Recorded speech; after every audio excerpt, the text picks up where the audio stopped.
It's been a while since I've played Fear and Hunger 1. Last we left off, we went for ending E as Kahara, which is not only the fastest ending, but the easiest ending. However, it also leaves out a lot of the later game areas that you do not have access to if you get that ending early. In this playthrough, I'll be playing as the Outlander and attempting to complete the game in its entirety and reach all of the areas. So yeah, without further ado, let's do so. And we are going to be playing on the base difficulty. I'm still not good at Terror and Starvation or Hard mode.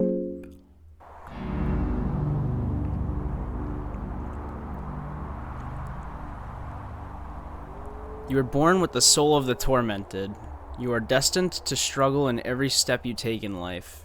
Ultimately, this makes you stronger, physically, and tempers your iron will that rivals the will of the gods themselves. You had a balanced childhood in the city of Oldegard, with both your parents always present. Your father taught you in the art of war. The very first step was to choose your weapon. Choose an axe and a shield. You get an axe and a wooden buckler. Winters grew colder, and summers shorter, which resulted a great hunger in the north. The fine men of the Oldegard set sails to an unknown area in the west in a desperate attempt to find food and riches to feed the people. You had grown into your manhood and boarded the ship. After months of sailing, the sea saw no end, and the crew was struggling. Some laid weak under the deck, while some embraced the cold, dark sea. As the weak met their fate, the rest indulged in the greatest sin. Devour your fallen comrades. You learn to devour. As if the trip wasn't gloomy enough, when you finally found land, it was something no one in the civilized world would have ever imagined. From the far reaches of the world, you found the dark continent of Vinland. The continent had never been touched by a civilized man. The land was tainted by ancient deities and gods you had never even heard of. The things you witnessed there left a mark in you that could never be washed away. Some of your comrades lost their minds, while others tried to pillage anything worthwhile before leaving the macabre place. We're not going to touch anything. An ancient artifact was brought back from the Dark Continent. You knew it was a mistake, but the choice wasn't in your hands. You knew something bad would follow sooner or later. The bad omens would soon reveal themselves, as sometime after you returned during one of your many hunting trips, you came back to your village, only to witness your worst fears come to life. A mercenary army had raided your village. You witnessed your home village burning, your family slain, and the artifact stolen. Those who survived the raid described the army and its captain. He was the famous captain from the fabled mercenary army, the Knights of the Midnight Sun. You immediately packed and left after him. The man would witness the iron will tempered both in the freezing north and the dark continent of Vinland. Let's stock up on equipment. You get 3 iron arrows and a bear trap. You learned that the man has been since taken into the dungeons of the kingdom of Rondon, into the notorious dungeons of Fear and Hunger.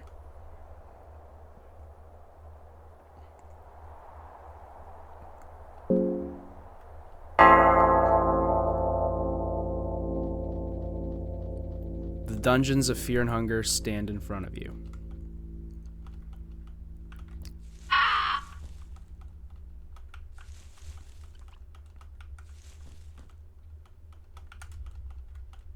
Getting another bear trap that early on is kind of useful, I won't lie.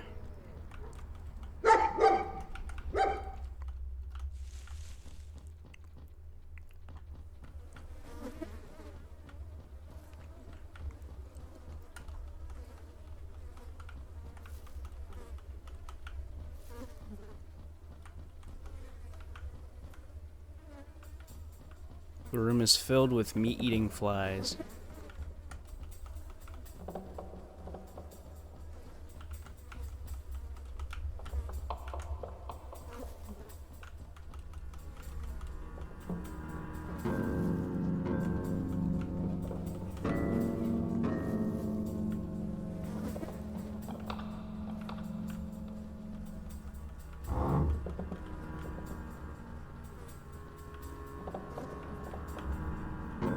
Nope.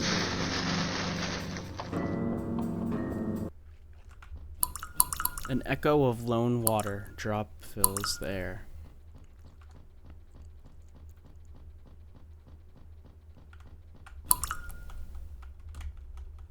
I never actually understood what the point of this is.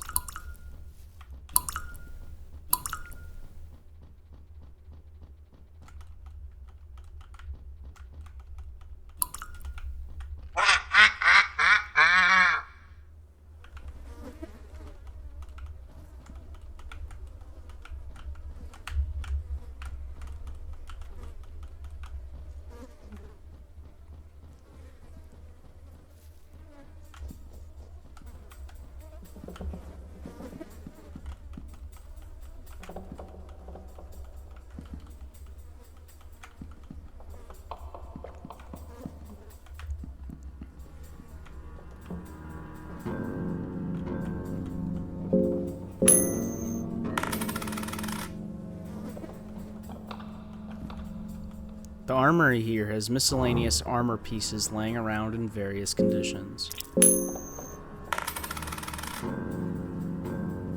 You find leg guards. A pair of leg guards to prevent serious injuries. I'm trying my absolute best to avoid fighting these things because, truth be told, getting infected by the thing early on is kind of terrible. Damn, another bear trap?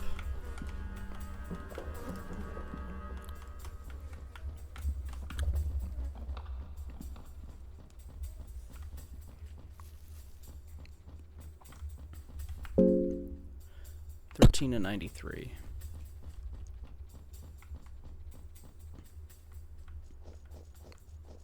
An ominous aura fills the hallways.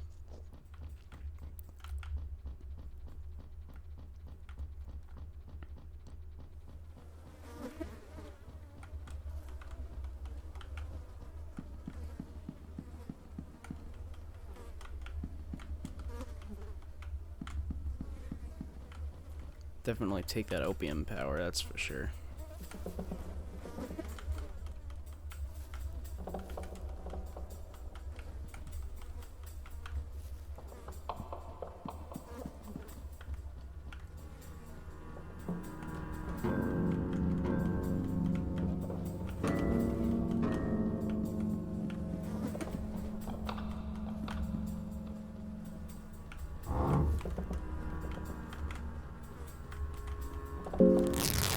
Cloth fragment.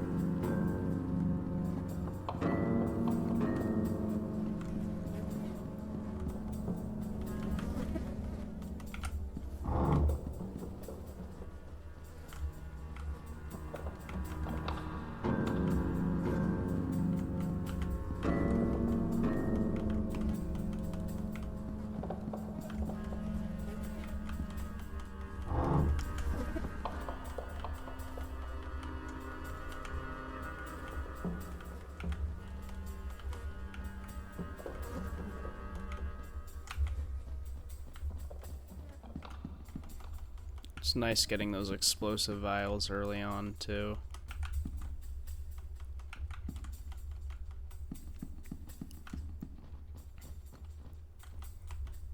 There are remains of a bizarre creature left here. The blood is still wet. Hold it. Just hold it right there. You are sane, I gather? Even if I may seem winded and wounded, I can still pack a deadly blow or two, so do not get any ideas. Who are you? I am Sir Seymour, a knight from the great kingdom of Rondon. I served my country to the last breath, just know that. What is it? What are you doing down here? I delved down here together with my comrades. We have a mission to fulfill. The fate would, however, have it so that each of us got lost. I fear for the worst. Now my priority is to regroup with the Crown Prince, Prince Ludwig Buckman, and with the rest of my party as well, if possible. What has happened down here? It is a mystery. I have no idea how things are in this shape. The dungeons are beyond unholy at this point. Do you know this place? This place is used as prisons by the Kingdom of Rondon. Everyone knows these dungeons around these parts. They are pretty notorious, in fact.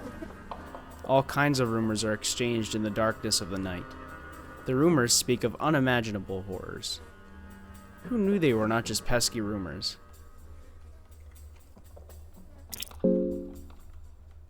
Any tips for survival? Any tips? You seem like the type that can handle yourself just fine. Just stay on the defensive side and you might just make it. Whenever you have a bad feeling, guard. It's better to be safe than sorry.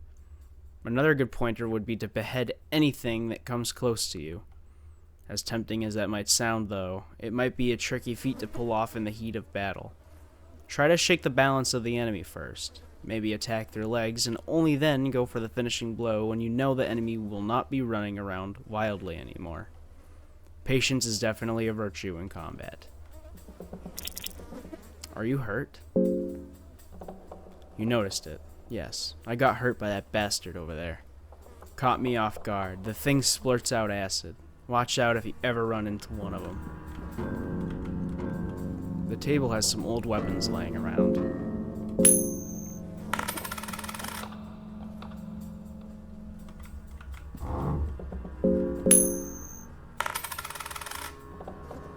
Also, I completely forgot to mention that this playthrough will include all of my deaths.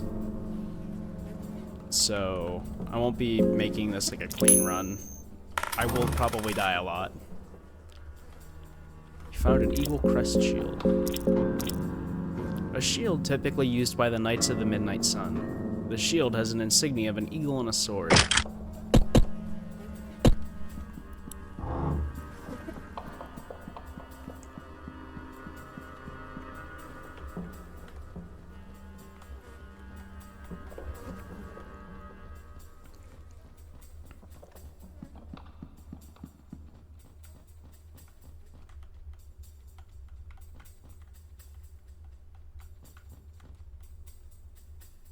The door is jammed and the lock seems to be busted.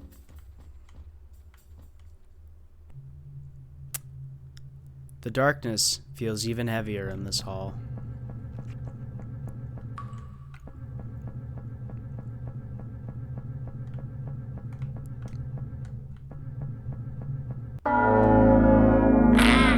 A couple of cave gnomes appear out of the darkness. Let's try running for now.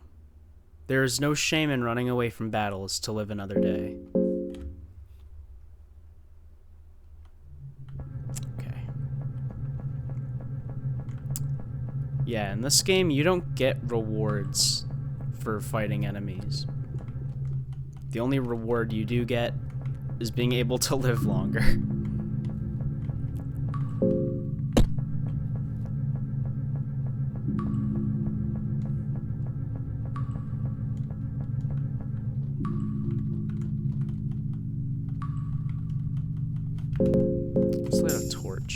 I should have read the description on that. A wooden stick with rags wrapped around it to prolong its burning. It slows down the effects of the darkness when used.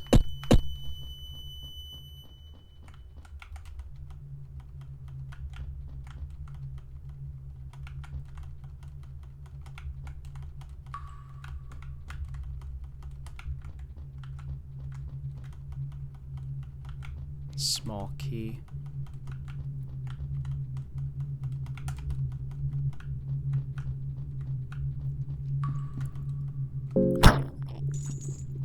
You hear some faint mechanism activated somewhere.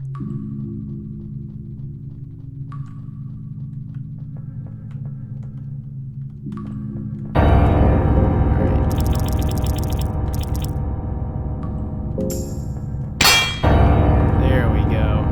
That's a good use of a bear trap.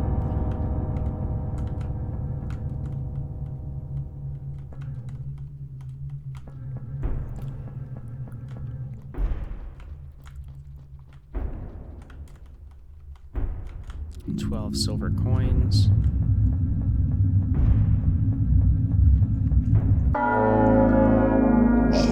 The crazed prisoner is trying to grasp at you. Talking can sometimes get you out of uncomfortable situations. You try talking to this wretched soul. Prepare to die. I want to die, please. The ghoul seems to lower its arms as if in surrender.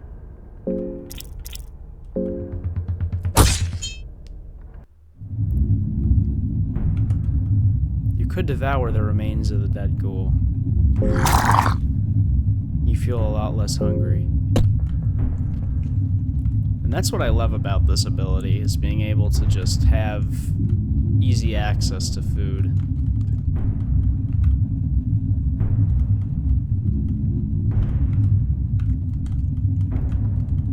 You find Captain's diary 2 on the table.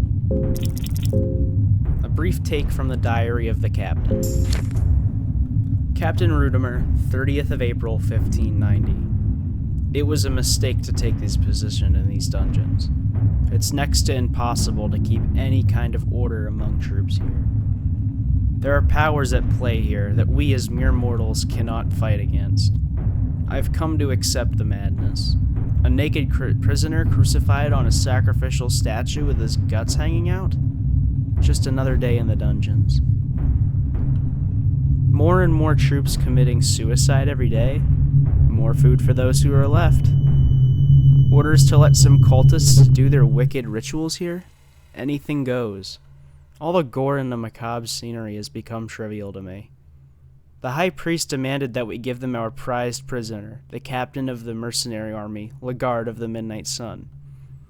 I hesitated at first. After all, his worth in propaganda alone cannot be underestimated. But those priests somehow convinced the higher-ups of their ways. Lagarde was transferred to the lower levels, below the mines, and I have no idea what the purpose behind it is. Nothing can come good out of it, but the orders are orders. I feel bad for the poor man. It's obvious the Kingdom of Rondon backstabbed him, just because he was gaining influence at such a rapid rate. And now his story ends here, defiled in some unholy practices.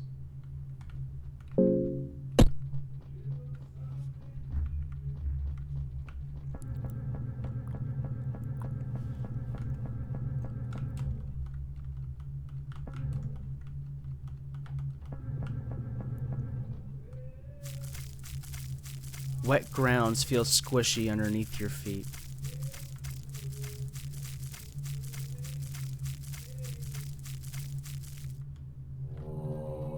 It might still be possible to escape these dungeons. Miscellaneous torturing items. You cannot comprehend the function of most of them. You take the skinning knife with you.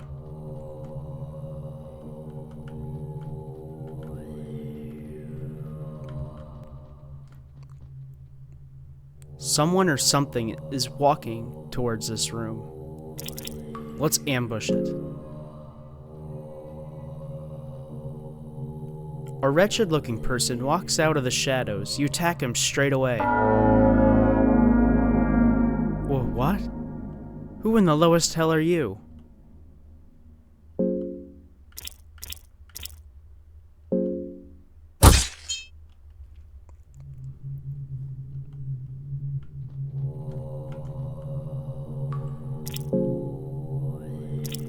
You find the second floor key from him. Torture's head feels squishy. You can hear breathing from the darkness ahead.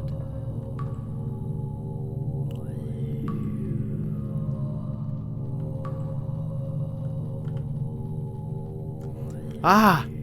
No, wait. You're a sane one, right? Right? Yeah, of course. I'd be dead otherwise now. Don't stay on the doorway. You'll give us out if someone sees you. Who are you? My name doesn't matter in this very moment. I've been lost in these dungeons for what feels like a lifetime. My sense of time has become blurry. It might be years, months, or I fear even just weeks. I just cannot handle it any longer. I feel like my mind's giving up already. I just can't. I don't know what business you have here, but if I were you, I'd run out as fast as possible. If escaping the place is even possible anymore, that is. You managed to get rid of that wretched torturer? Absolutely magnificent. But the dangers of this dungeon don't end here. What are you doing here? Ah, well, it's complicated. Let us trade words later in a more secure environment. The bed is in a bad shape. The dungeons feel very dingy and unsafe, but you could have a brief respite here if you choose to do so.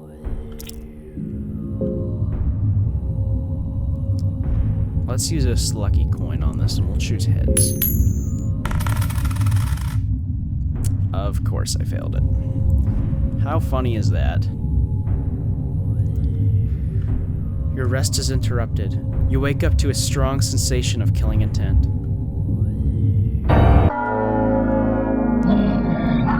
The prison guard stumbles from the shadows.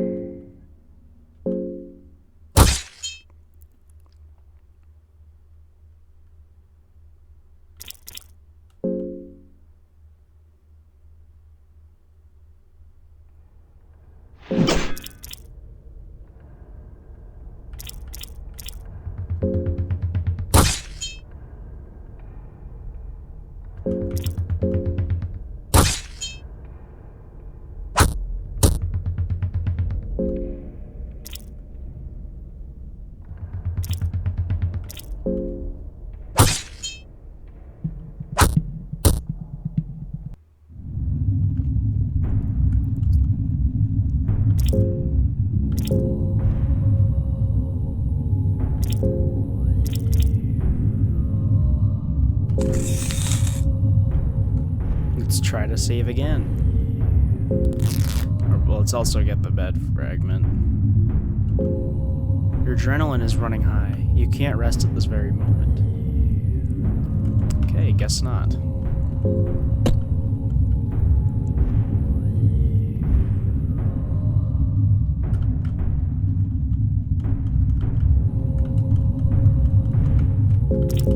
A leather helmet. The human Hydra. I'm hungry. Bring us food, human. What do you eat? Humans, of course. Bring us sacrifices.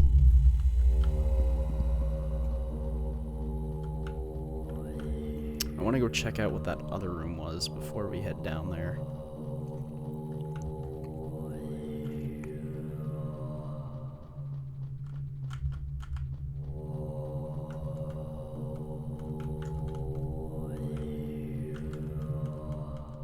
Bone saw.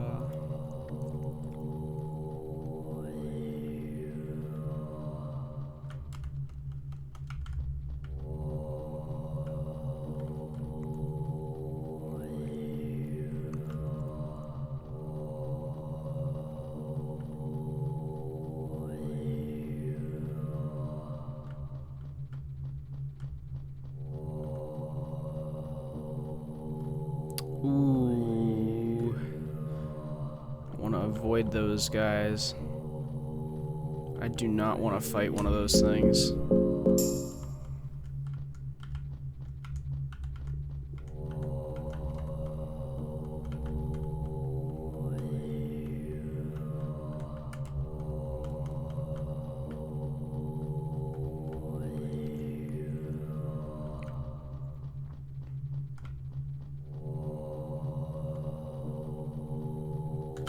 Oh my, holy crap, I can't, my heart.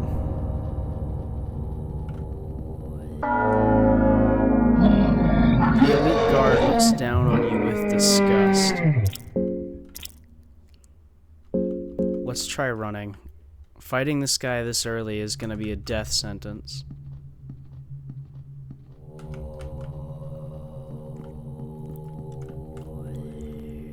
Dusty old books fill the bookshelf. Some of them seem partly rotten and moldy.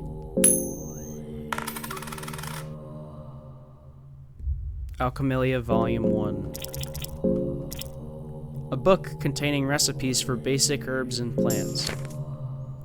The Basics of Alchemy, Alchemilia, Volume 1. The effects of different herbs and plants are listed here. Blue herb has healing properties. It's often rubbed against open wounds and injuries.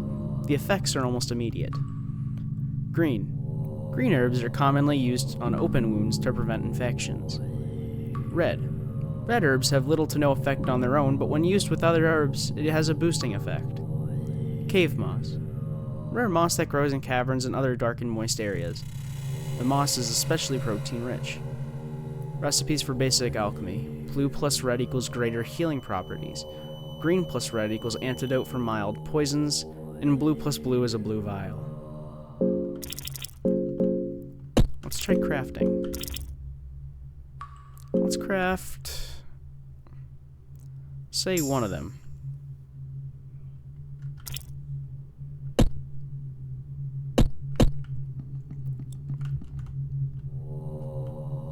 Studies of Grogorath, Part 1. A book about the older god Grogorath. Studies of Grogorath 1. To give room for new generations, for new trees to grow and usher, the prior forest needs to be burnt down. Such is the rule of creation. Creation and destruction. One does not exist without the other. The destruction is called Grogorath, the destroyer of men. A man fears destruction, because a man gets accustomed to peace and quiet. The man grows fat and afraid of change. But change is inevitable, just as is Grogorath. But there is no need for fear, as the destruction is one of a pure kind. It does not target one man specifically, it just exists. Interesting note on Grogorath. He is a curious kind, more so than many of the other older gods. To relieve that feeling of fear, Grogorath wears bodies and skin of men and women alike. He might still be walking among us, masked under the skin of people and hanging bodies, blessing us with his blood magic. Blood and Flower Magic, Volume 1. A book about the teachings of the Great Wizard of the Eastern Sanctuaries. In this book, I reminisce my time at the Eastern Sanctuaries with my late master, Nasara the Great. You see, I was given the honor of being an apprentice to the Great Wizard. My time with him was brief, and I only managed to scratch the surface of the immense knowledge he possessed. In this book, I will list out the secrets and spells he spoke of, on how to acquire the knowledge behind the blood magics and flower magics. You have to seek that information elsewhere. These would be his words. I know of the first secret of Grogorath. If I see, hanging from a tree or a dead man's corpse, I wish upon his soul and bind it back to their umbilical cord, and then that corpse will walk and speak again with me. I know of the first secret of Sylvian. If I sprinkle my seed inside the womb of a freshly deceased, the life that is still left lingering in that corpse will sprout a son in my name, a son that will live a life of violence. I know of the second secret of Grogorath. The minuscule world I have always felt curiosity for becomes understandable to me. I am finally able to converse with the insects around me and have them reveal their deepest secrets. I know of the second secret of Sylvian. I no longer have to fear for separation from my loved ones, for we can forever join in a marriage of flesh, an act of love that creates a beautiful unison for two souls. I know of the third secret of Grogorath. For all the wrong that they have done me, I can merely point my finger and leash out the violence at them in their desperate cry for remorse. I know of the third secret of Sylvian. As human beings are simple creatures guided by their feelings and lust, I can easily control their affections in a most primal of ways. Okay.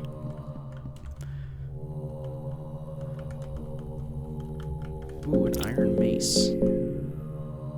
A rusty iron mace with hefty weight can cause momentary stun to enemies.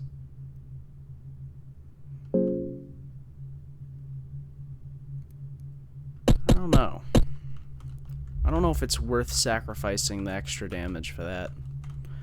Judging from the contents of this table, this room is the office of the captain of these dungeons. You find Captain's Diary 1, and a small key falls from inside the diary.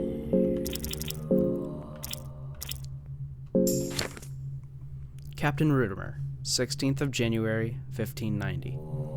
Torture once again went too far with his wicked methods. The prisoner was but a child, but already he had to go through so much torture that he shit himself more than he bled.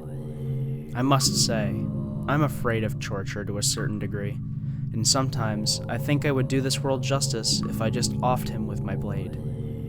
Very few know, but Torture used to be a famed holy knight of Rondon back in the day.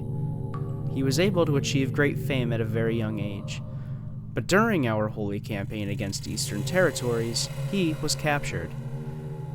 Everyone presumed him as dead. He died as a war hero. He should have died as a war hero. But 5 years later, when he occupied the eastern capital of Jataya, we also found what was left of him. He was but a shadow of his former self, a disfigured hunchback man with barely any resemblance to the great hero so many adored. I am sure during those 5 years, he went through every method of torture he now puts to use himself. Just to honor the memory of Torture the White, I will let this monster live today, although I see great contradiction in my words here.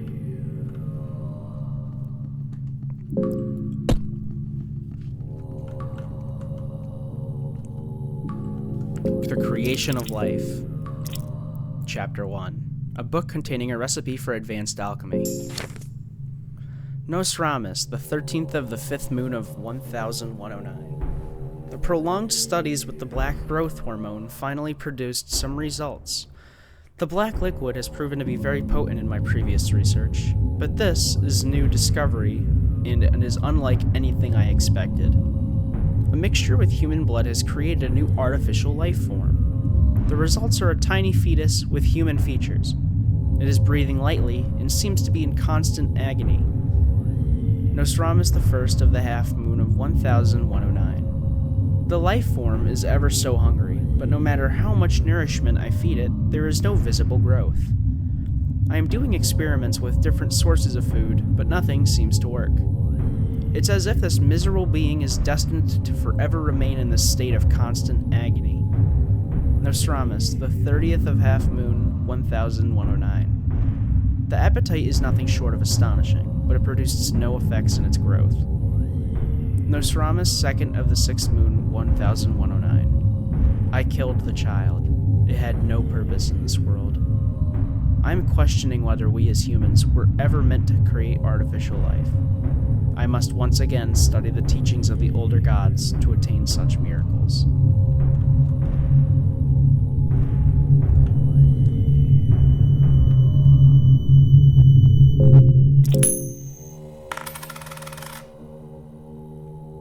You found an ancient book. The book feels very special and has a hefty weight to it. Like a siren's call, the book is calling to you. Its macabre leather coverings look irresistible. I'm gonna hold off from that for now. There's a random diary on the floor. I curse the older gods. My wife has died because of their plague. My child has died because of their sins. Next will be me, and I will die because of this macabre hellhole they built.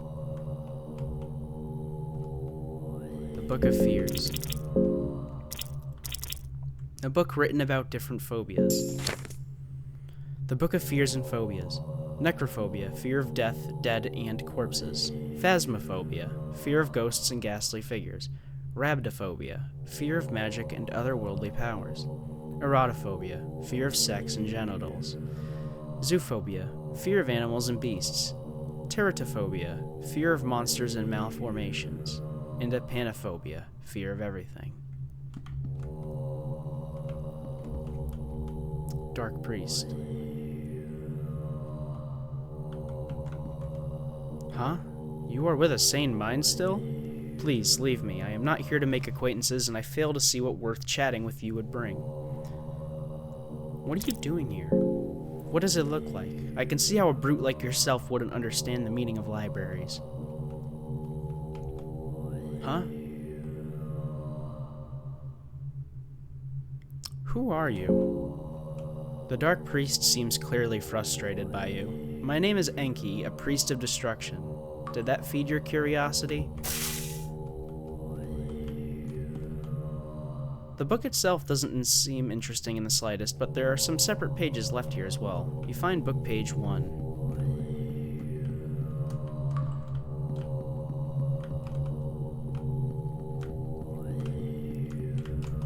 Someone has written notes here on an empty scroll. "O Lord, teach herding." The Tale of Pocket Cat, Chapter 1. A children's fairy tale about the Pocket Cat. It's the first chapter. The Tale of Pocket Cat, Chapter 1. It was a rainy day in the countryside, just north of the forest of Merwood. Willem, the wildest child known in the town, would stare at the raindrops behind the window screen. His mother would warn him of going outside. During rain, decent boys would help their parents with various indoor tasks. Rain brings forth all kinds of dangers, not otherwise known to little boys. Disregarding the warnings and without a worry in the world, Willem dashed through the bushes and ran deep into the Merwood. In the heart of the forest, all wet from the rain, Willem heard slightly panting noises from an overgrown grotto nearby. Cautiously, Willem peeked through the leaves. He would not believe his eyes when he saw a finely dressed cat standing on 2 feet, twice as tall as Willem's father would be. The cat's back was facing Willem. Its hand was moving swiftly inside its pocket, while the 2 big yellow eyes gleamed inside a burlap bag in great excitement. Suddenly, the hand came to a halt. Even if Willem was well hidden behind the leaves, slowly the cat turned its eyes towards him. In terror, Willem ran as fast as he could towards his home. The 2 glowing eyes of the cat haunted him all the way to his home gates. His mother was there to meet him by the front door. "So, you just had to go to the woods, did you?" said his mother. "You saw something you shouldn't have, right?" questioned his mother. "And how do I know this?" Willem's mother would go inside to get a little parcel with decorated wrappings. This appeared on the front door just before you came. It was directed to young Master Willem. Slowly, Willem unwrapped the decorated paper with small mouse prints on it. Inside the parcel, there was catnip.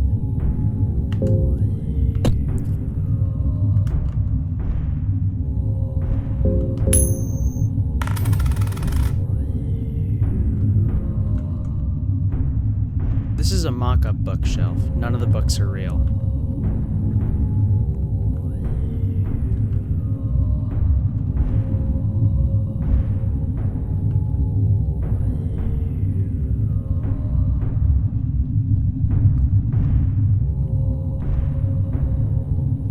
The mist here carries the same odor as the dungeon air. There's a well here. It reeks of death inside.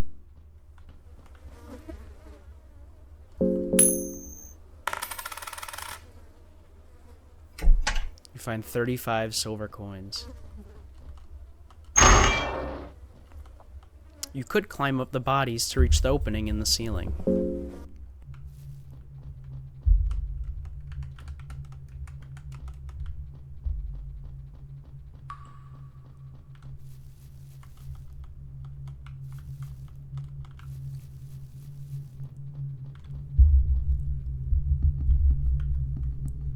The air stands still and has an ominous odor to it. Awful smell comes from all the rotten meat on the table. Plates are covered with maggots. It does make you wonder if someone actually eats this stuff. I mean, after all, why would them have here anyways? You take some rotten meat with you. It's soft and squishy and barely able to hold together. One of the maggots runs up your arm.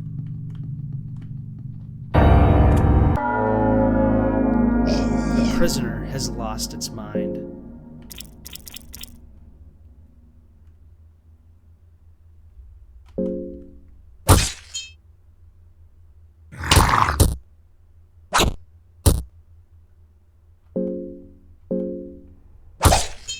Ooh, a miss.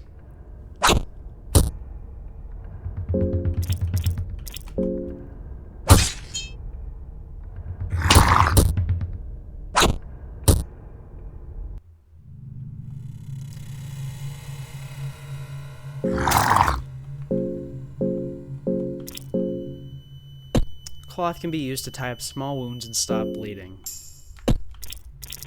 And then we have that. And that. I'm so glad we had that item crafted. Unfortunately, though.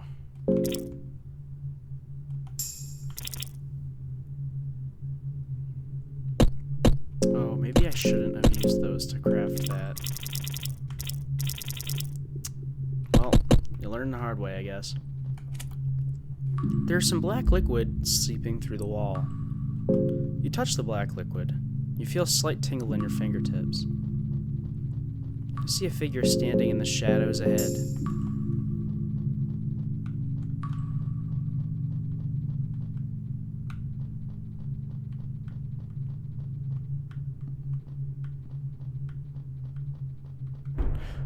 Okay, so there's a prison guard right there. There's a statue depicting the new gods here. Someone has written, "Save us here with blood." A thorned ring. A cursed ring with thorns that emits steady flow of poison. Steady flow makes you immune to bigger amounts.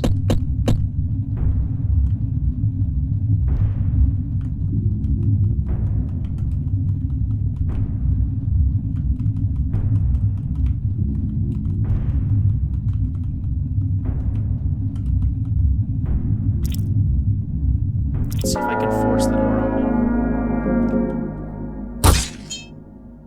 Oh, I actually could. That's good. That's cool.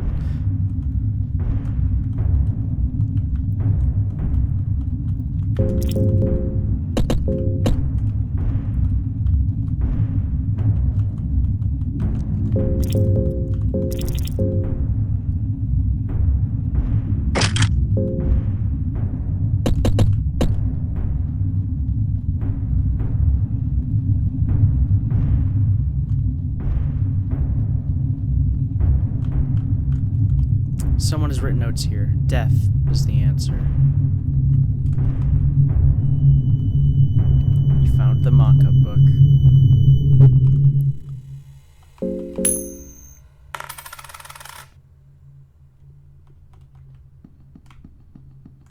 Okay, that's just a normal guard. I would have freaked out if that was an elite one, I'm not gonna lie.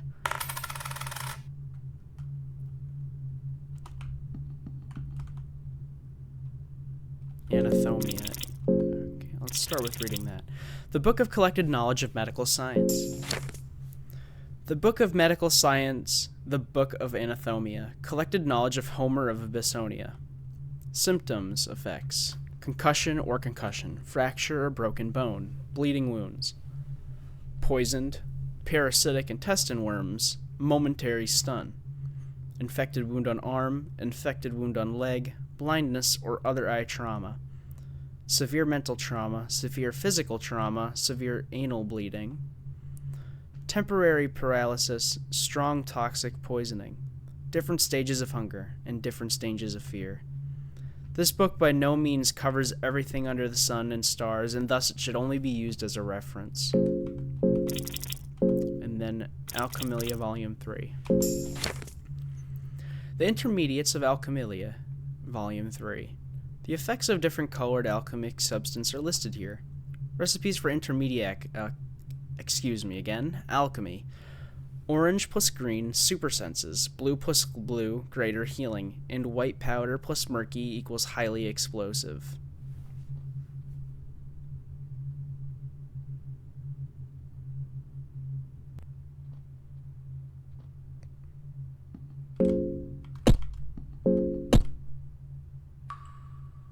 Oh no.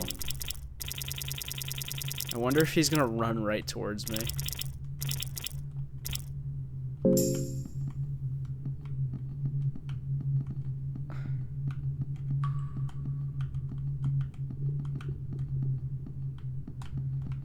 Oh.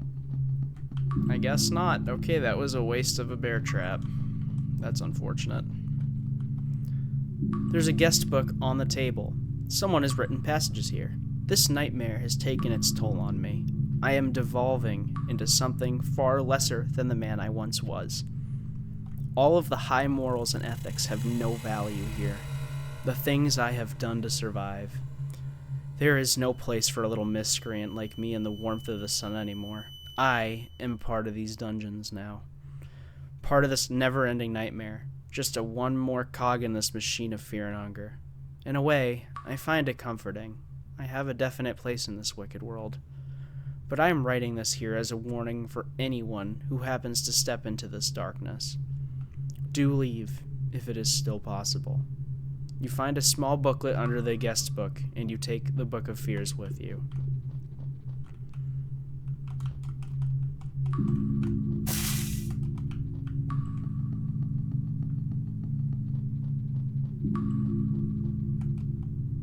It might just be your imagination, but you can hear a faint sound from the other side of the door. There's a map showing distribution of the army units on the table. You find a captain's orders among the other documents and papers. You also find 4 tinder boxes.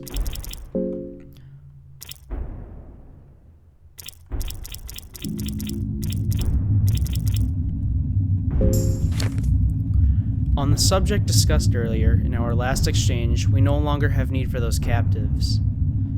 What you do with those poor bastards is none of my concern. If you do go with your wicked plans, please make sure you leave no one talking about the studies performed, no witnesses, so to speak. Cruelty is not unheard in times of war. I'm sure if you of anyone would know this. But some things exceed the limits any human should ever experience. We do not word going around. Take no insult in my words, but for my own sake, and yours too, I hope I never hear from you again. Captain Rudimer.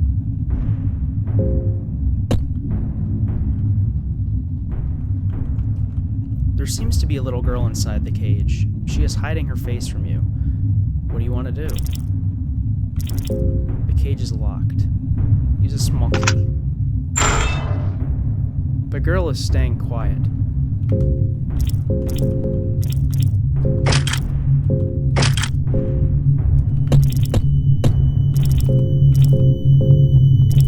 Talking can sometimes get you out of uncomfortable situations. Are you doing okay? The girl seems to look into your eyes for a brief second before turning her head away. You're doing really great. The girl gives you a faint smile.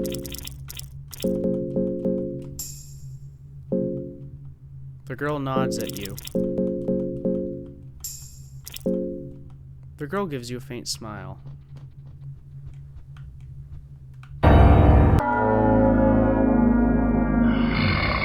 A prison guard with deformed body proportions appears.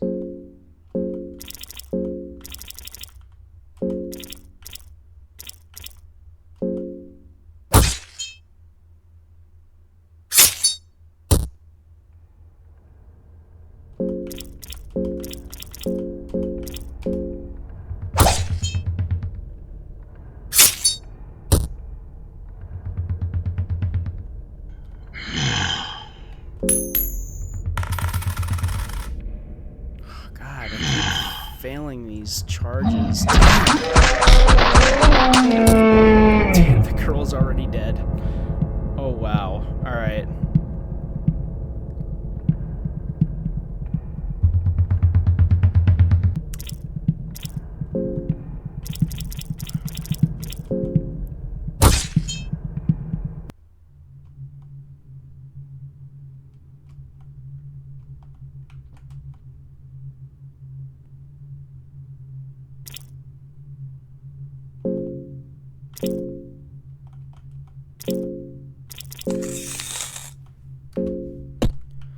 Well, so much for the girl, I guess. Died literally 5 seconds after getting her out of the cage.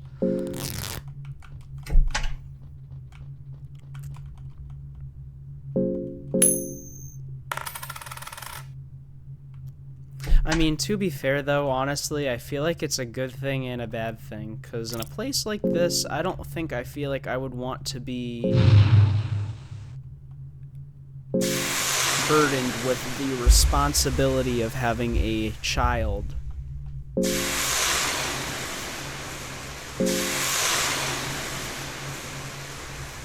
And I think that's kind of a reasonable thing to think.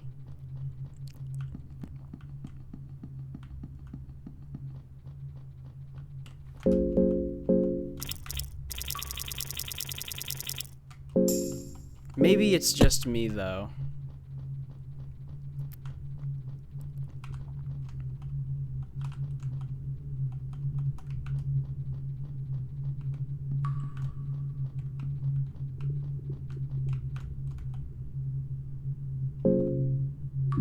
An unknown force is keeping the door shut. There doesn't seem to be anything you can do. There are markings on the door that look similar to the text found around the Eastern Sanctuaries.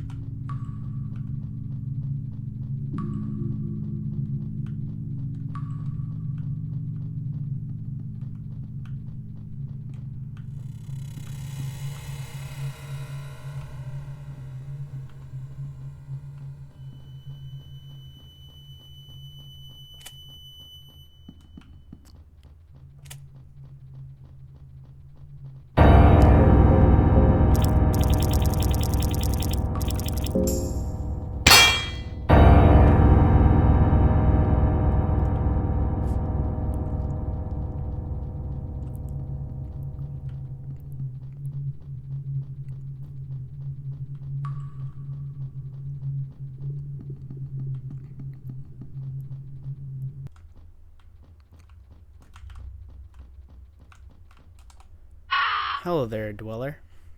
Your eyes, they are starting to have that absent gaze in them already. Who are you? A little bird told me that these dungeons just swallowed a new set of poor bastards. I just saw a business opportunity, that's all. So what shall it be? You have 79 silver coins, and what do you want to trade them for?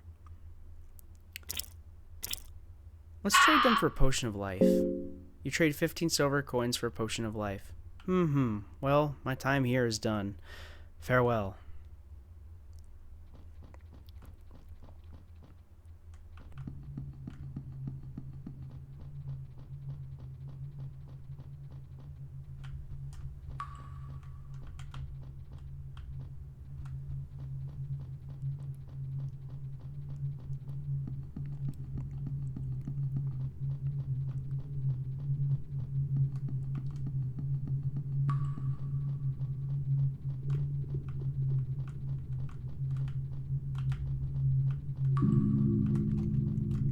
The hallway has collapsed here. It makes you wonder how the rest of this old fortress holds up. And you could use an explosive vial here. Let's use one.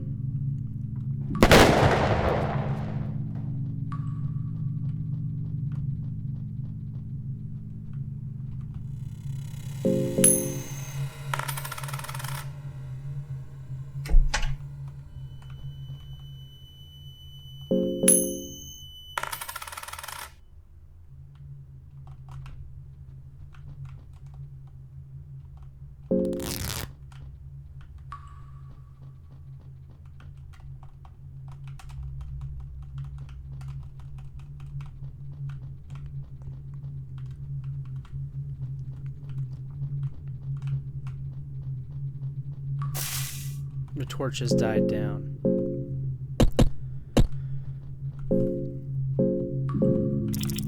Let's have a moldy bread. A dried up bread with some mold already growing on it. Gives momentary ease against hunger.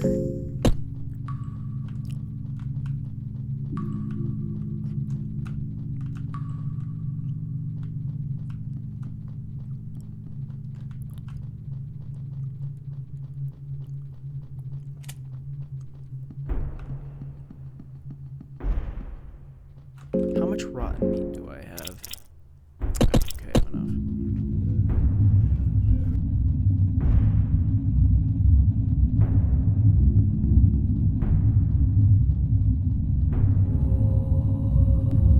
Oh my god. That was a close one. By no extent of the imagination. I don't even know how he didn't see me. Wow.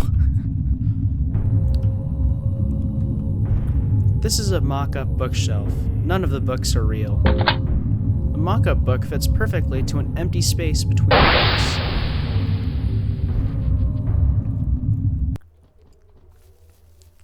Does the mist carry tiny spores in it?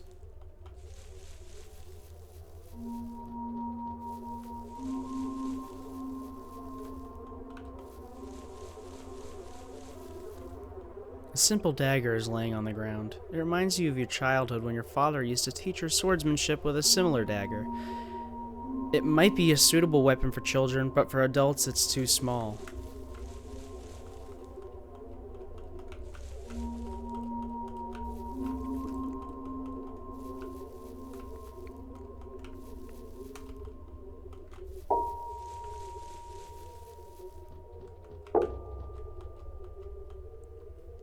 Leave me be, please.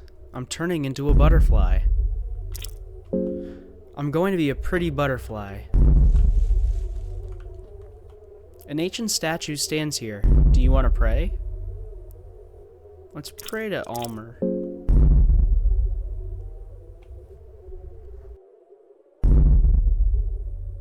You finish praying.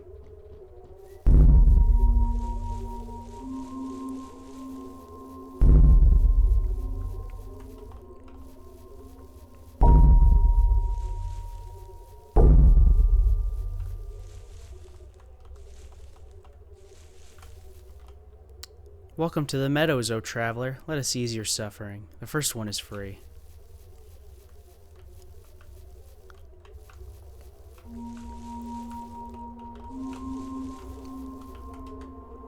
Are you looking for a partner? Just take off your clothes and put on this mask.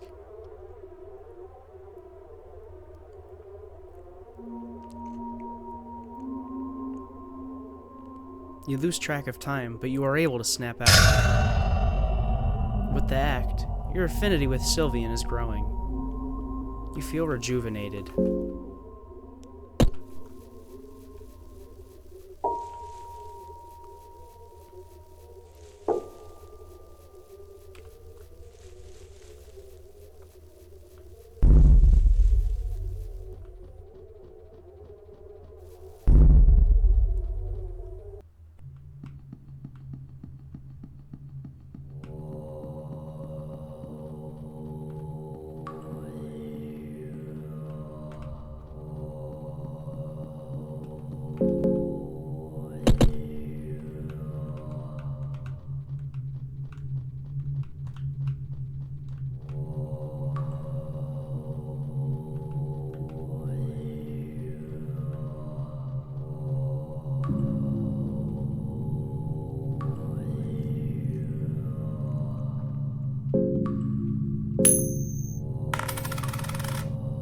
Why am I so unlucky with saves?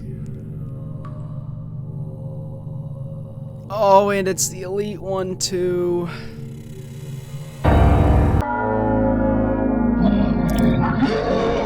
Oh my god.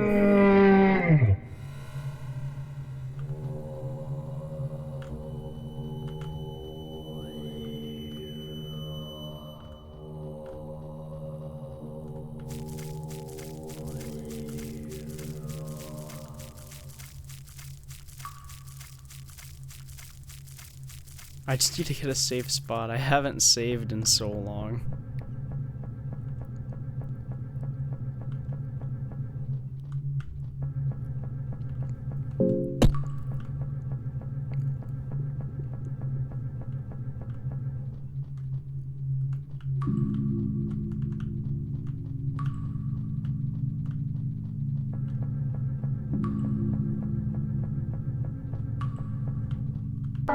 Oh shoot.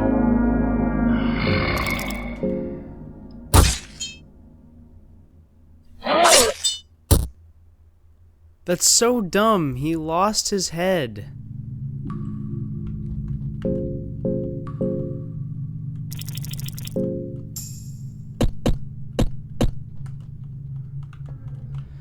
I hate when enemies do that. When they like attack after losing their head. It's so annoying.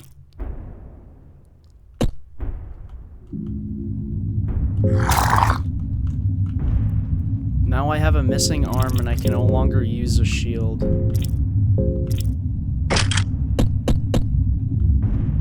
That sucks.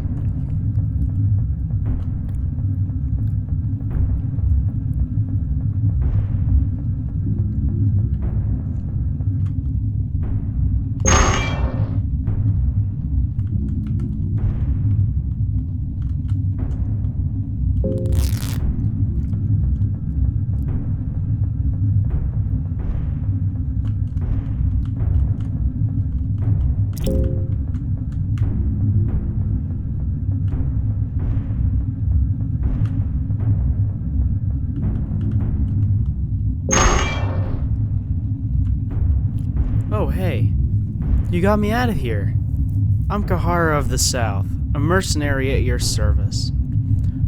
Well, what are you doing here? Well, I do have a mission here, but let's say that story for another day, yeah? I'm kind of feeling a bit weak after being left here for ages. Would you mind if we traveled together for a while? Sure, why not? Great.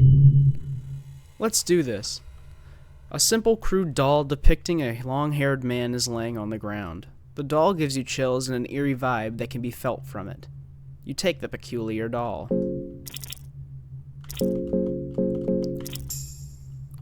Tell me, did the guards ever capture you here?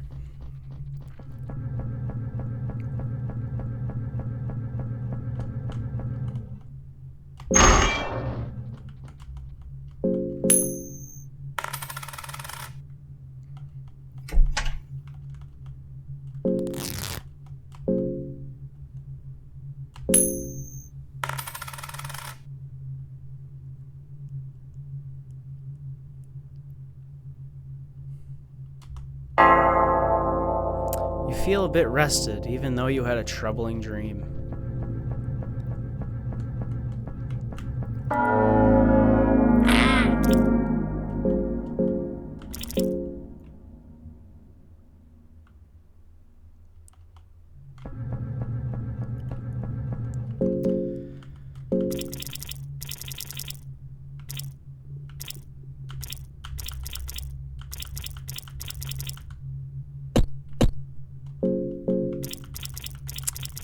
Let's have some ale.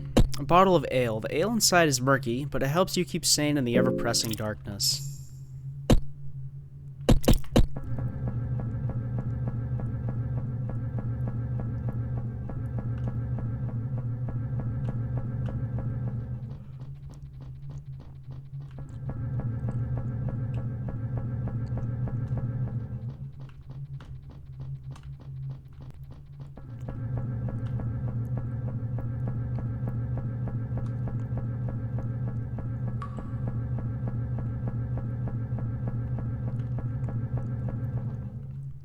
The mercenary Kahara seems to have left your party without you noticing it. You're missing a blue vial. It must have been stolen.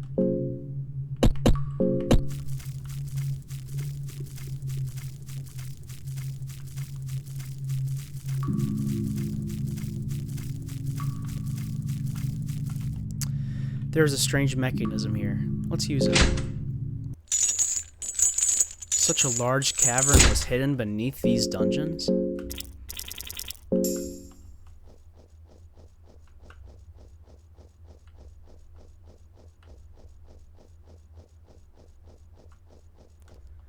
An ancient statue stands here. Do you want to pray? Let's pray to Sylvian. You finish praying.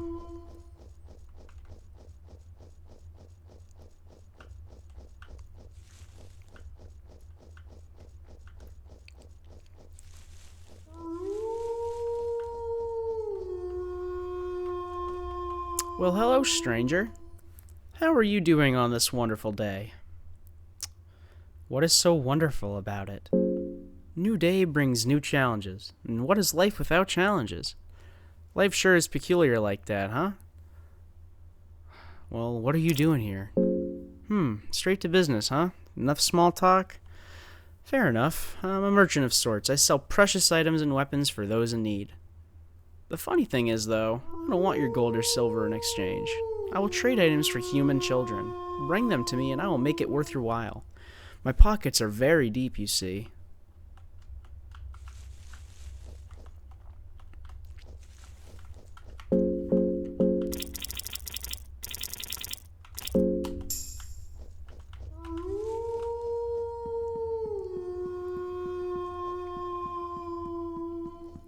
A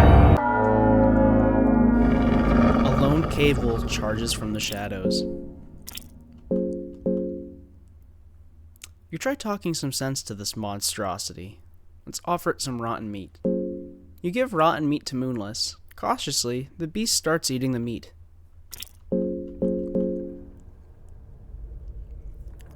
You give another piece to the rotten meat to the Moonless. The beast already takes it without a worry. Moonless seems to respect you to a certain degree. Let her join your party. Moonless seems to understand you. There's a huge creature chained on the wall. It's all dried up, but it's uncertain whether it's alive or not. Its breasts are oozing yellow mucus.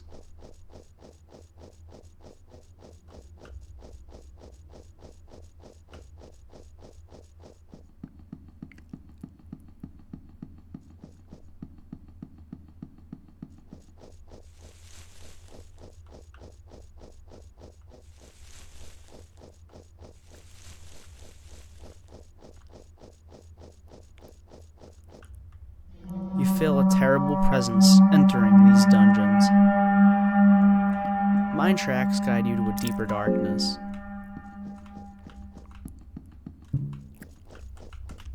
The minecart is full of rocks and rubble.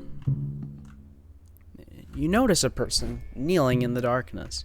The person doesn't seem to radiate immediate danger or aggression, and your presence seems to be remaining hidden. You step out of the shadows. Oh, new visitors? My name is Nostradamus. I'm an alchemist living down here. Pleased to meet you. You cannot quite tell if the alchemist is a woman or a man. Something about his stature seems almost otherworldly or ancient. Nice to meet you too. The white-haired alchemist gives you a smile that seems almost too genuine. My apologies. I left a kettle on and I'm in a bit of a hurry. Let's meet again.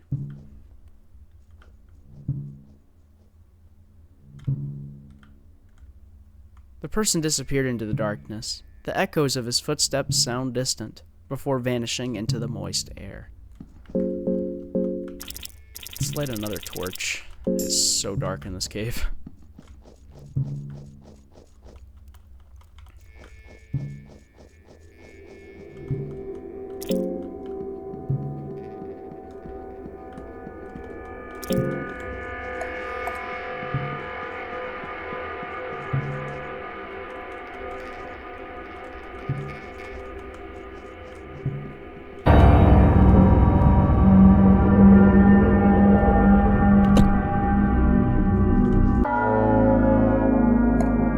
The night lurch seems to have trouble seeing anything.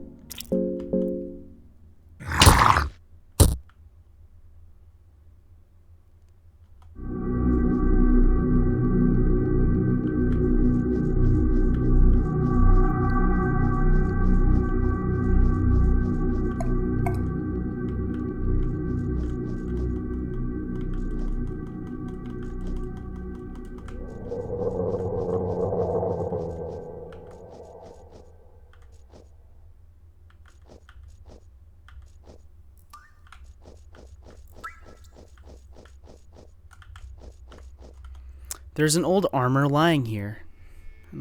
Let's examine it. There seems to be something underneath the armor. The armor attacks you. Let's use an explosive vial.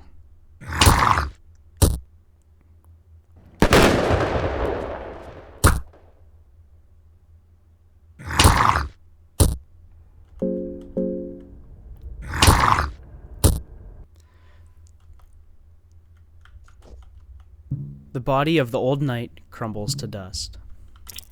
The armor and the equipment of the old knight are too heavy for you to use.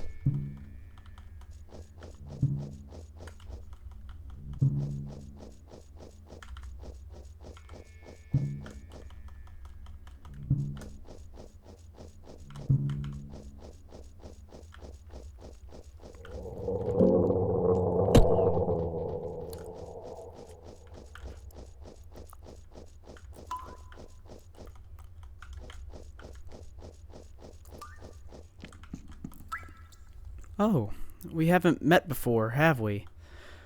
My name is Nostradamus. I'm an alchemist living down here, and pleased to meet you. My apologies. Having to resort to brute force like that. My studies here are hundreds of years old, you see, and I cannot just let anyone pass down here. I'm looking for a person. Right. I think I know who you mean. I don't meddle with anything that happens in the upper floors, but I think the person you were looking for is located in the dungeon, just a few floors down. I'd hurry if I were you. He seems to be an incredible person, but his time is running short. I would appreciate some working peace if you don't mind. Well, how long have you been here? Oh, I've been here for so long. It feels like an eternity. Haha.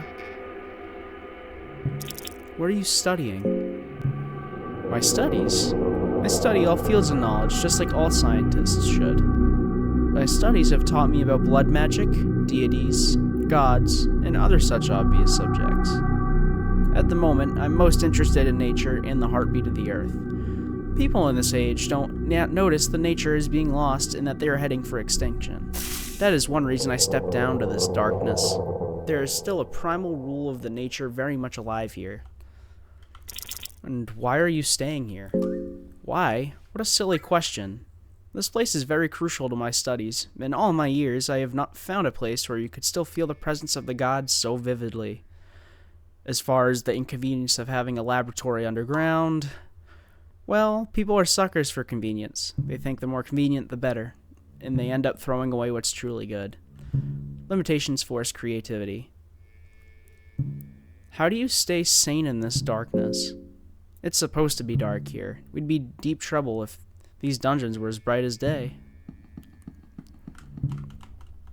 There are a few potions left here. You find a blue vial. Sturdy chest. It doesn't seem to be locked. I would appreciate if you don't take anything from there. Alright. Thank you. There are miscellaneous alchemy potions on the shelf. You find a black vial, and you find an additional explosive vial. Books here are kept in great condition, and they are arranged in alphabetical order. You find the Scroll of the Black Arts.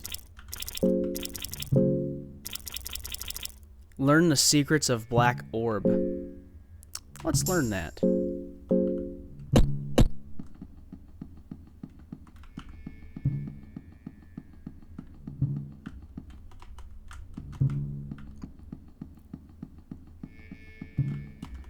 You search the urn for anything useful, and you find a piece of raw meat.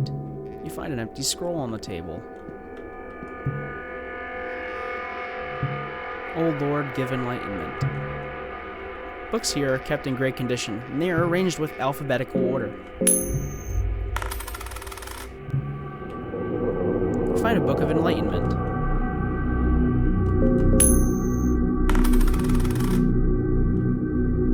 You find the passages of Mahabre and the scroll of the Church of Healing. A pile of books ranging from all fields of studies you can imagine. None of them catch your interest especially. However, there are some separate pages left here as well.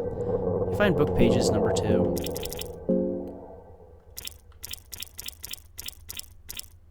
Learn the secrets of the healing whispers.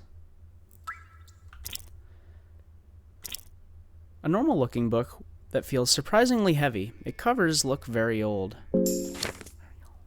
You open the passages of Mahabre. The pages start telling you stories of past ages. A blinding golden light colors the ancient city. It feels like you fell asleep almost. As you open your eyes, a new world is upon you.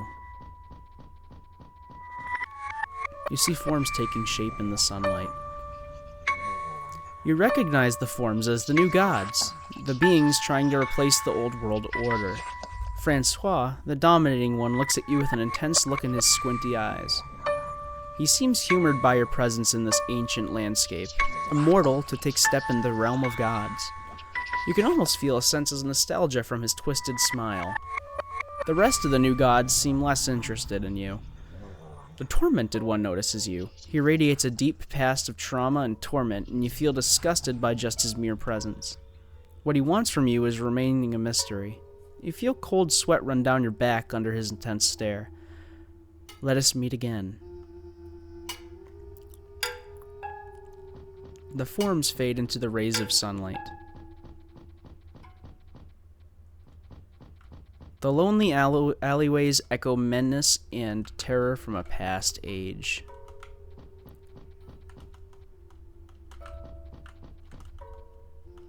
The city is starting to feel more like illusions. Dark corridors are surprisingly cold compared to the outside. You find an ancient talisman from the chest. You take the ever-watching talisman with you.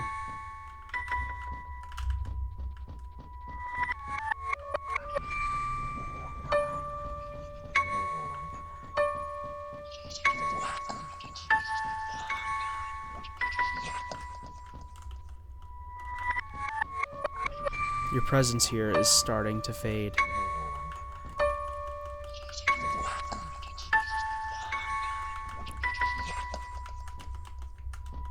There's a spider-like creature lying here. You're not sure if it's alive or not. You start hearing and smelling things from the real world.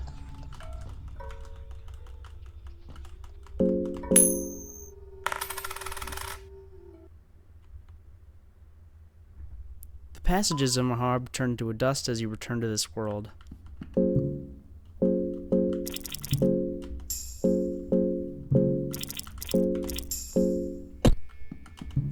The hexen table here stands ominously.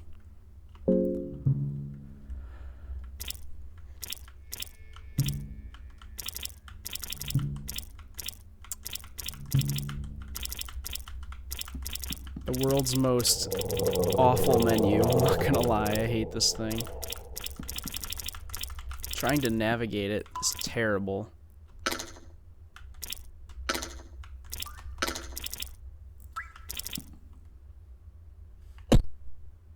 Oh, it's not like it matters. I don't even have a soul stone.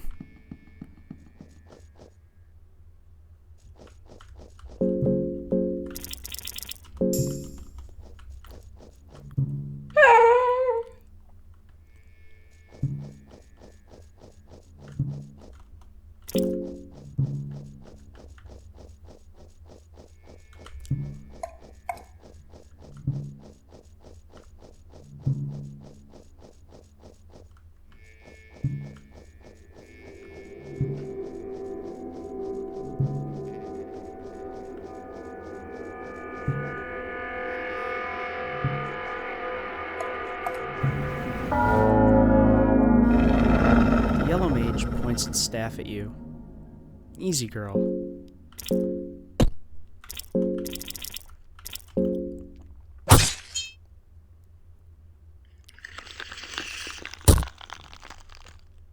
The yellow mage begins its ritual dance. Ooh. Moonless lost her left paw and it's bleeding heavily.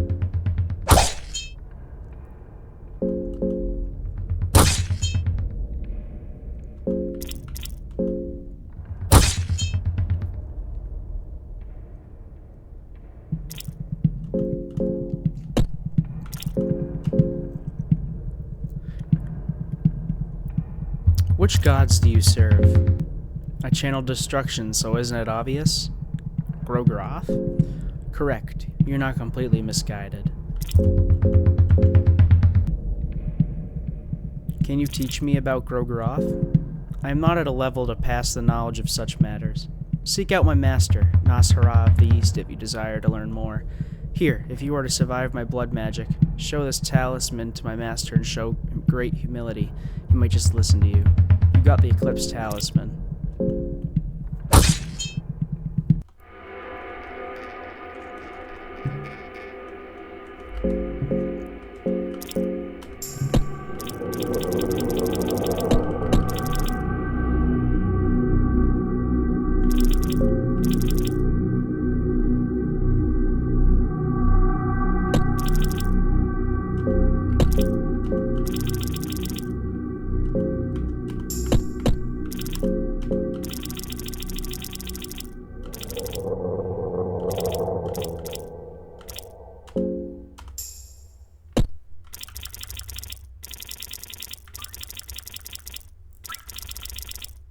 A vial full of blue liquid.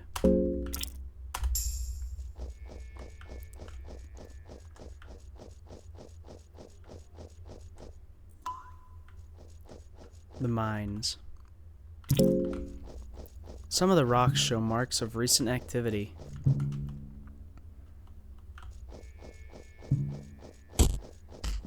You hear sounds of a struggle coming from above, and you could just turn away and not take part in this.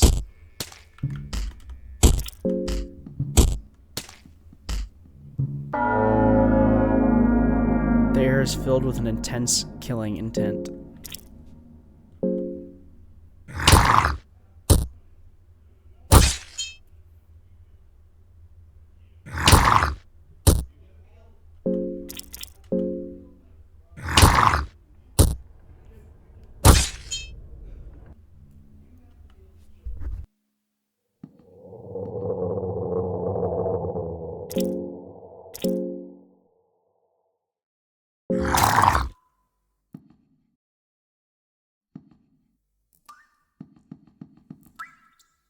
Ah, thank goodness.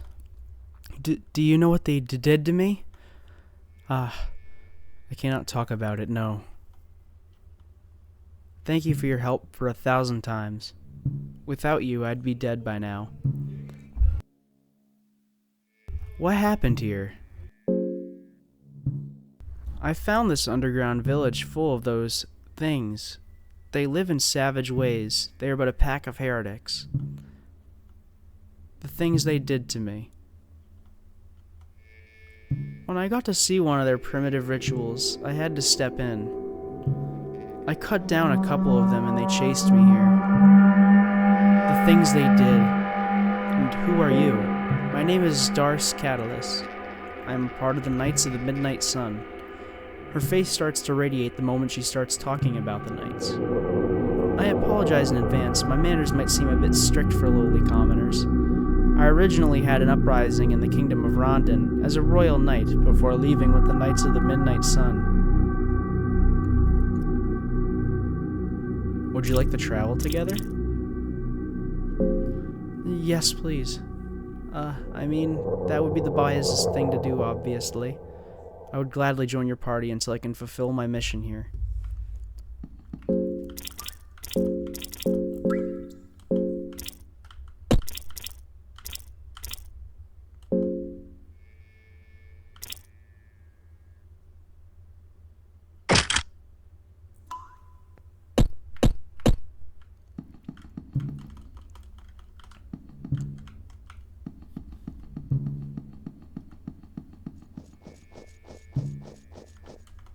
There are human heads impaled on a tribal spear. The heads are aligned in a way that is meant to intimidate passerbys.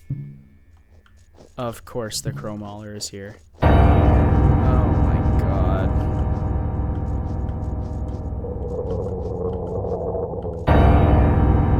Okay, so we can't come past there.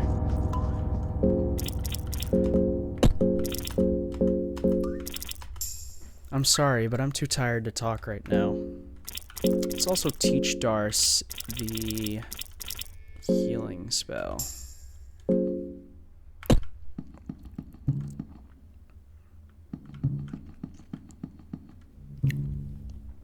The inside of the hut seemed to be well built.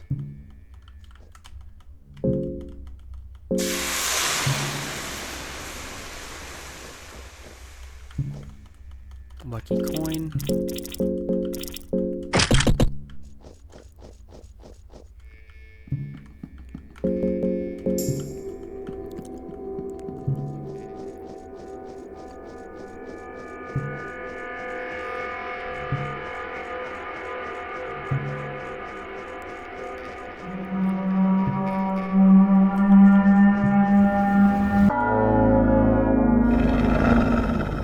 Moonless is getting tense. She clearly does not like the presence of the Yellow Mage. Kill, girl, kill!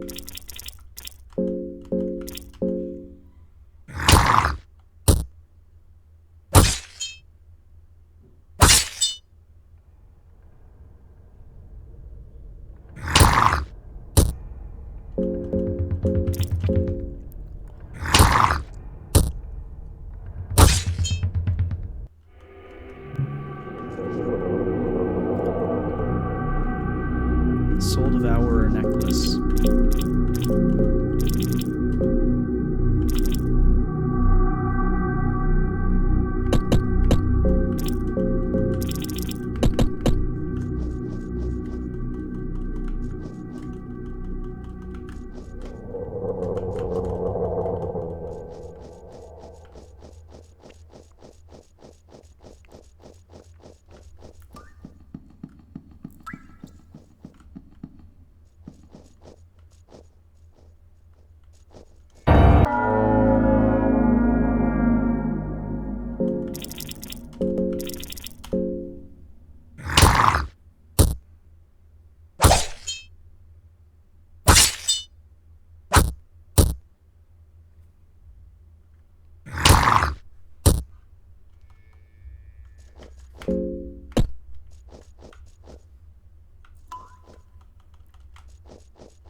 Some kind of a ritual statue is standing here. It might just be your imagination playing, but it's almost as if looking at the thing moved in the corner of your eye upon entering the room.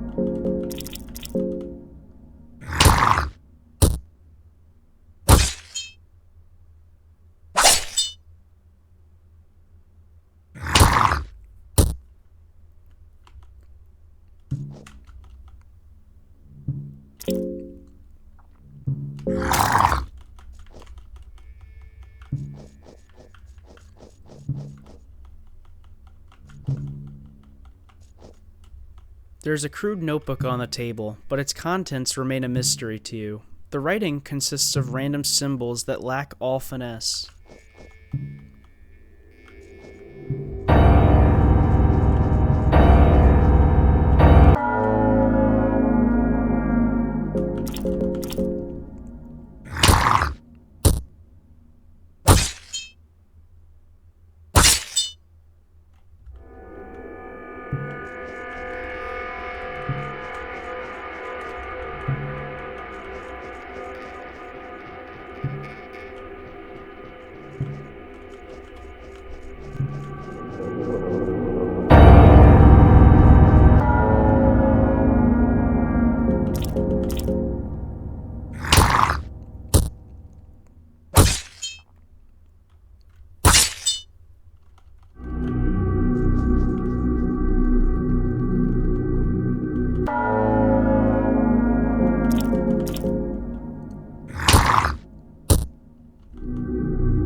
Great fear fills you as you enter the altar of darkness.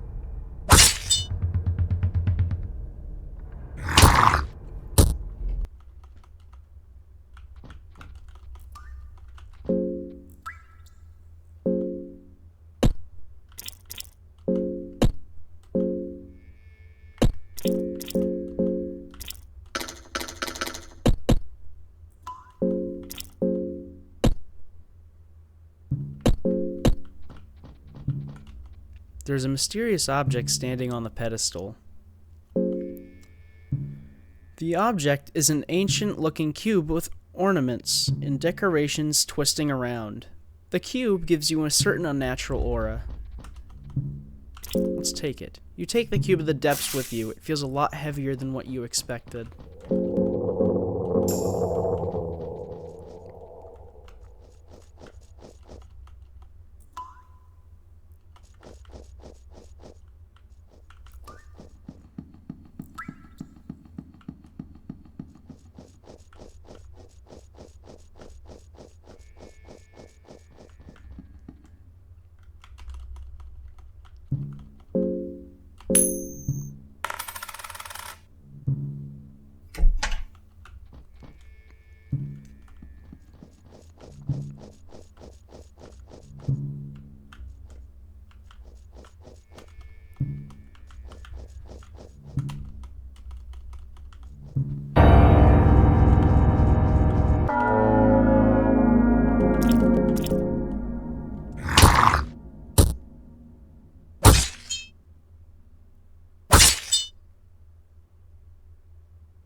These heretics, this village full of subhuman savages, we should burn this place. They took me to one of their huts and there were so many of them. Darce has a blank look on her eyes.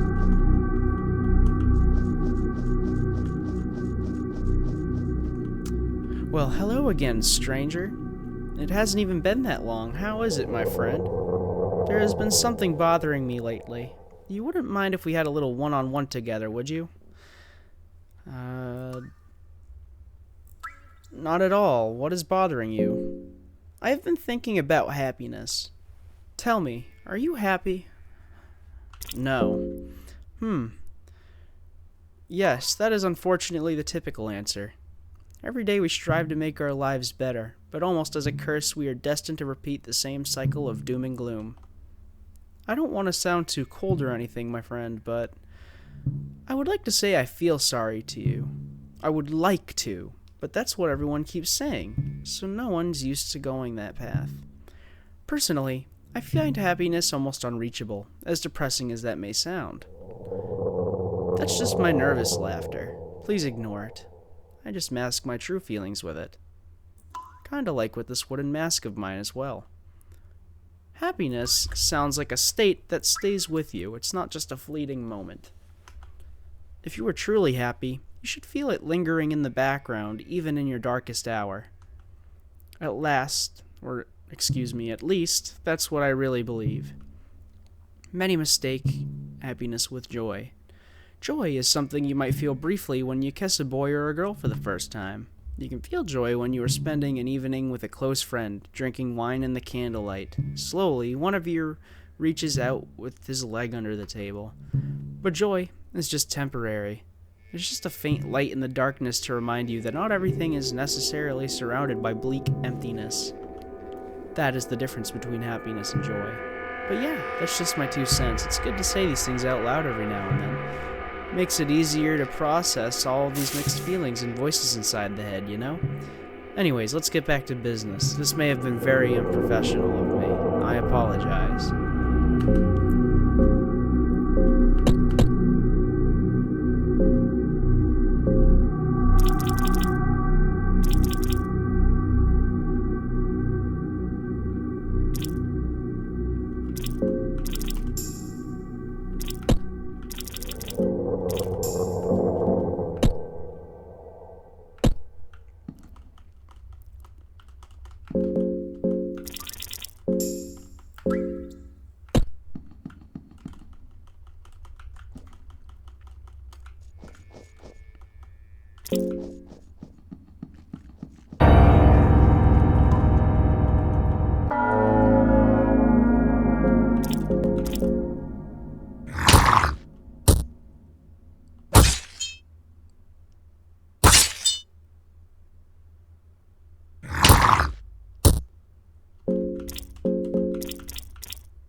The smell of gore emanates from below.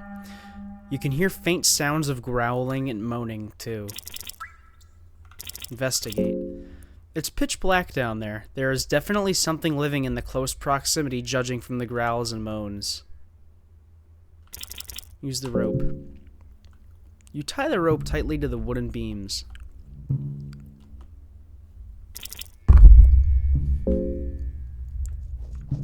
You can hear growling and you feel a strong killing intent. Celebration of flesh. I want more. The masked gentleman seems to be in a very agitated state and is breathing heavily. His genitalia seem to be in an abnormally high-pressure erection. Take part in the feast?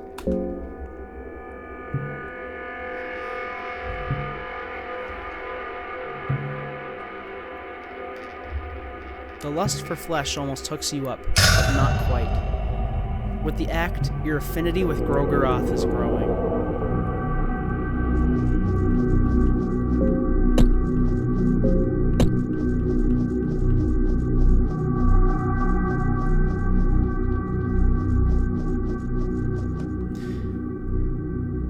The crates have been scavenged completely and are empty already.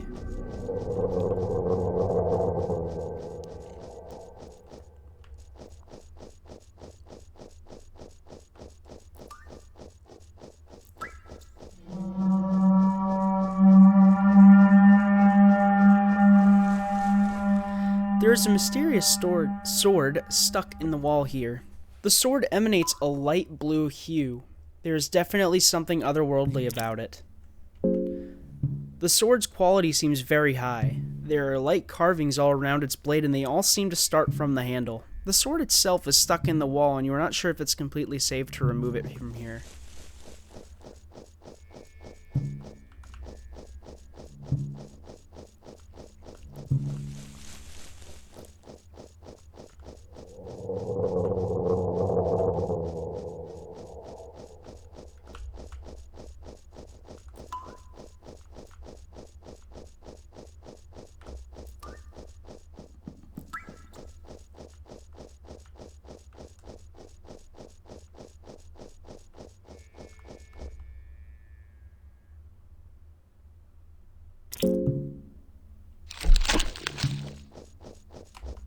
The body has been cut into several pieces. Some of the markings on the limbs suggest that he was cut into food. There's a saw blade stuck on the head. You got shark teeth.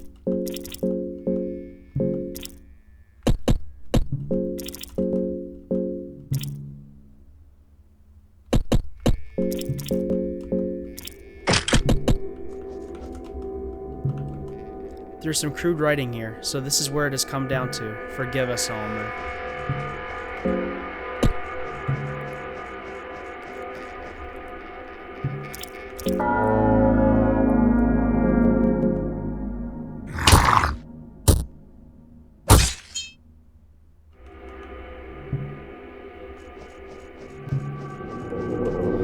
A badly mutilated skeleton is sitting here. There are claw marks all over its bones, and many of the bones are missing.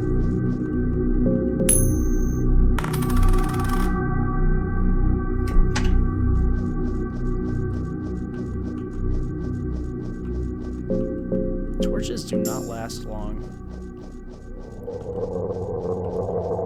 I swear I have to reuse one every like 5 seconds.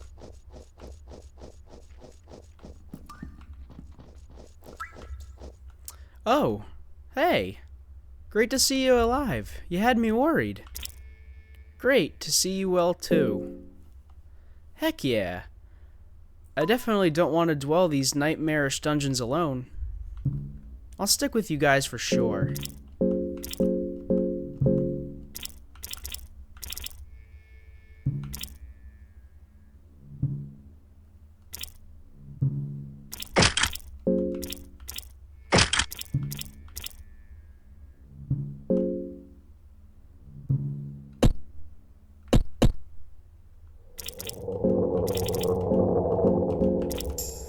I'm sorry, but I'm too tired to talk right now. Okay. This place is starting to get into my head.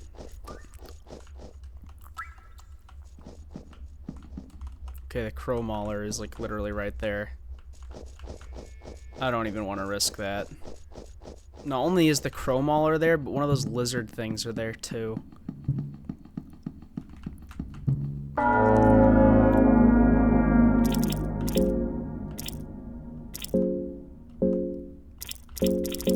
I hope that works.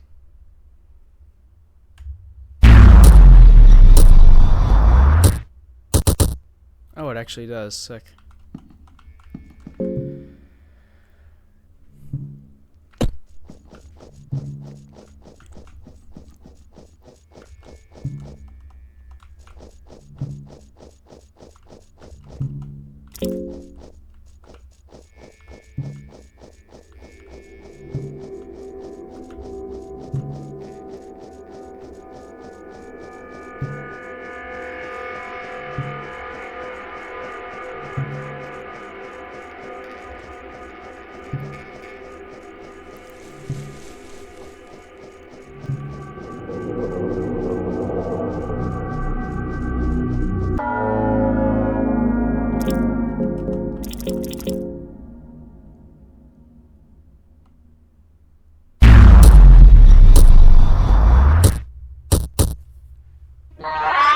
Damn, that wasn't enough?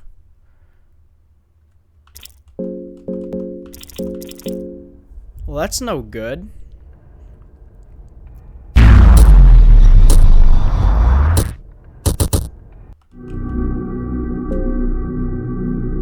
Oh my god.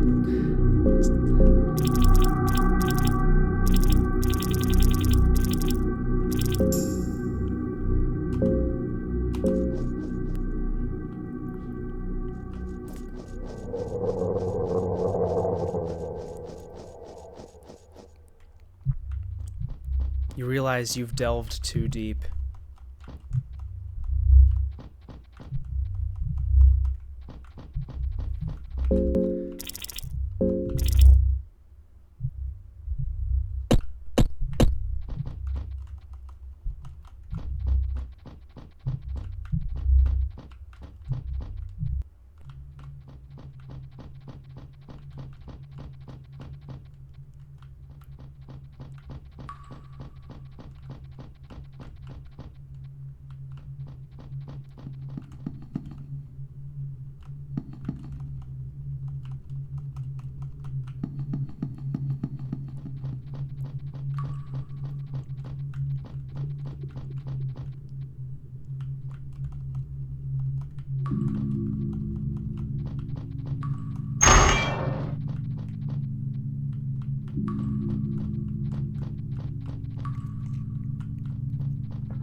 I don't trust sleeping in a bed right now, so I'm actually going to use my Book of Enlightenment.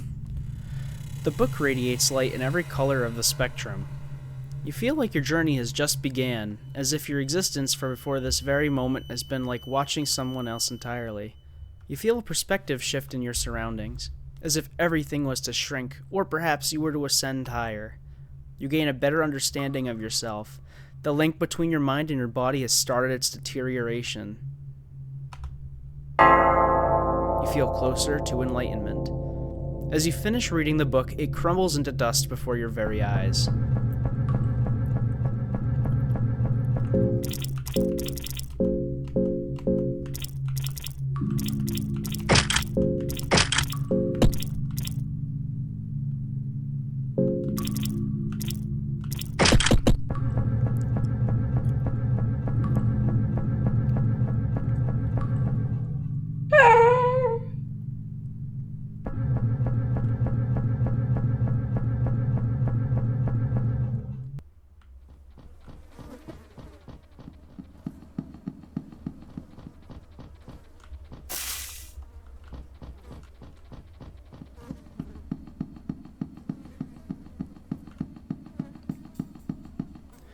Greetings, brave one. You really helped me out there by getting rid of that wretched torturer. Let me reward your bravery. You got 40 silver coins. Did you know him? Yes, I knew him somewhat. He was one of the higher officials in these dungeons, believe it or not. He held that disfigured shape long before coming here, but this place has certainly had an enhancing effect on his looks and mental state. The lunatic tried to have his ways with me too, before you meddled with his plans. What are you doing here? We delved into these dungeons with a small party, and we came here for a certain person. One could say we came here for a rescue mission even. But that was before we knew better. Nothing survives here. There is a blank expression on Buckman's face as he says that. His eyes have no liveliness or glimmer of hope.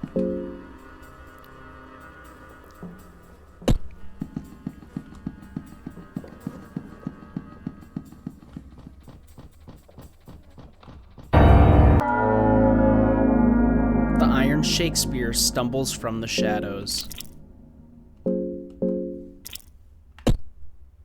Actually, as a matter of fact, I wonder if Black Orb will probably, like, just destroy this thing.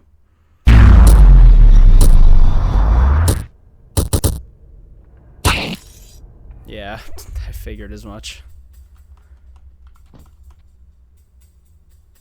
The hulking Iron Shakespeare lays here. What do you want to do with the hollow body? You find cell keys floor 3 from the Iron Shakespeare.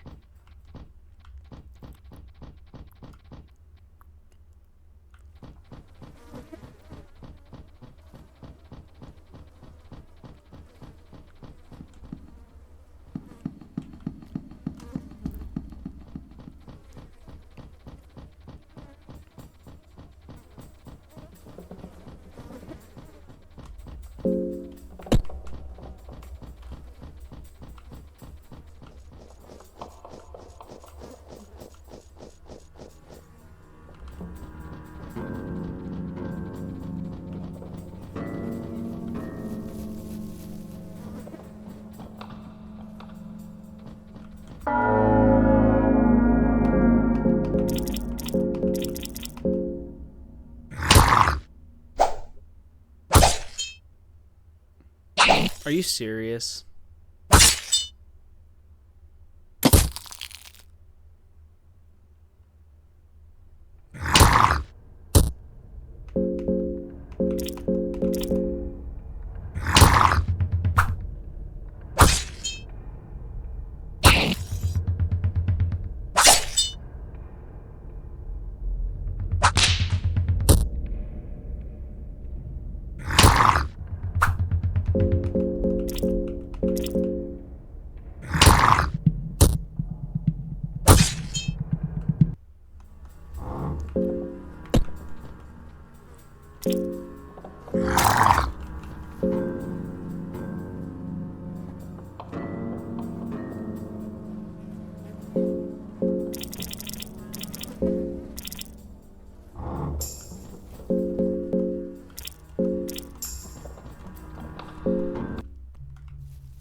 Trying to look for an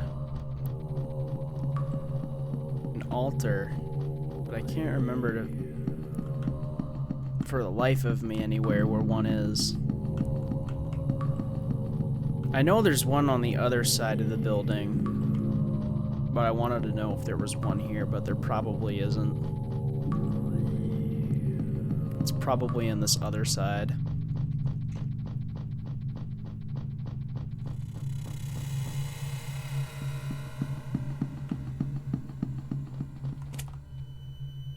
You carefully scoop some of the black matter into your glass vial. A black liquid is obtained.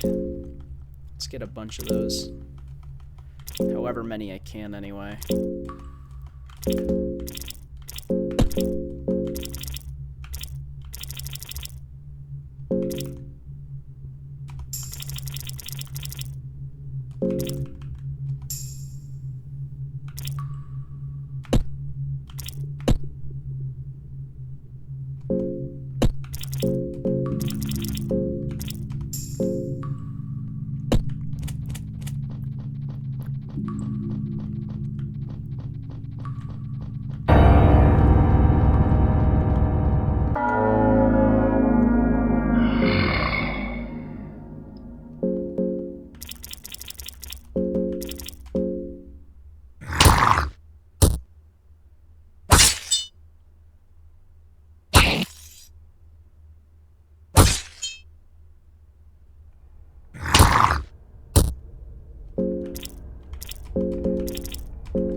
Meant for something, though. With your sacrifice, your affinity with Grogaroth is growing.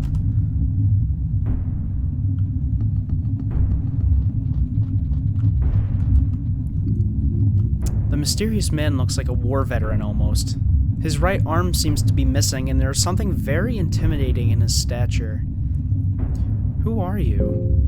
What difference does it make? Not like we are going to run into each other ever again anyway. Yeah, I mean, you never know. On second thought, the name is Isaiah. You could call me a veteran of these dungeons. Some time ago, I found a manuscript concerning the ancient walls this fortress holds. There were multiple pages that were maps of sorts. I was able to locate a few of the map locations, and there was buried treasures hidden where the marker was set. A couple of the maps are a complete mystery to me, however. Maybe they're hidden somewhere so deep where I simply couldn't get yet, or maybe there's something I'm missing. In any case, I'm done with this place. I've played with my luck long enough. I can sell you the maps for, say, 50 silver coins. It's a deal. You get map 1 and map 2. Who knows? Maybe you can even find them.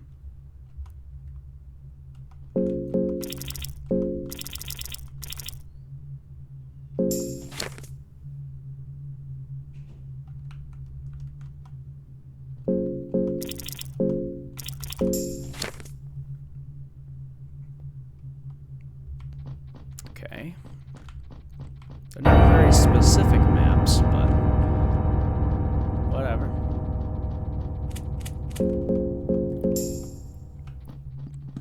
Oh, great. Of course this thing has to show up. What's up, Crow Mauler? One thing I want to note about the Crow Mauler is he is an absolute run killer. He will destroy your run if you fucking get near him and attack him. Unless you're absolutely prepared with, like, the best equipment in the game, it's over for you if you fight him.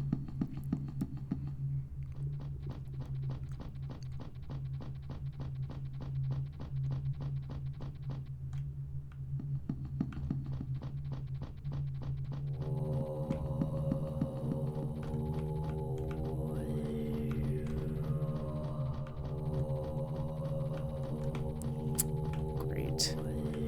Of course he has to be right there.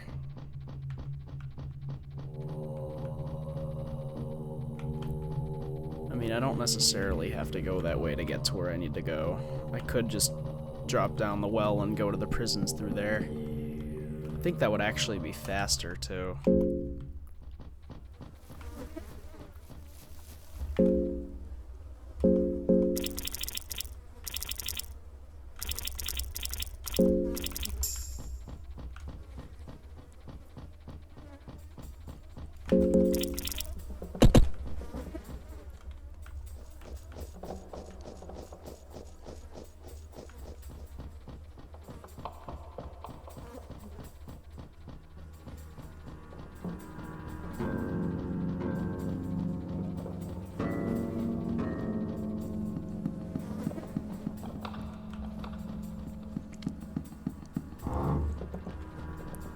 I'll try to save, and I'm gonna hope to God that the Crow Mauler doesn't fuck me up.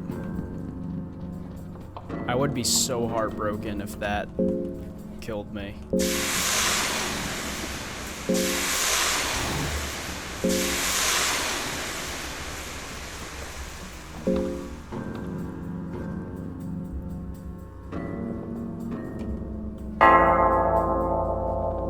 You feel a bit rested even though you had troubling dreams. It feels like someone was watching you while you slept, and this room does not feel safe anymore.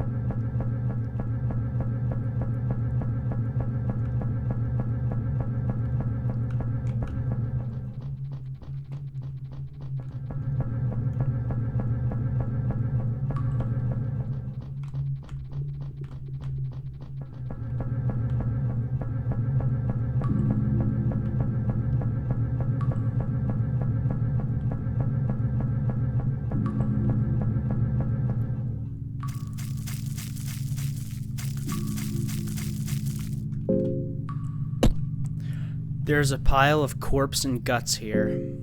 And you have a bad feeling about this. Who disturbs my sleep? Can't you see I have not retained my whole body yet, you insolent fool? I need more fresh blood for the ritual. Floating wizard head chants a prayer.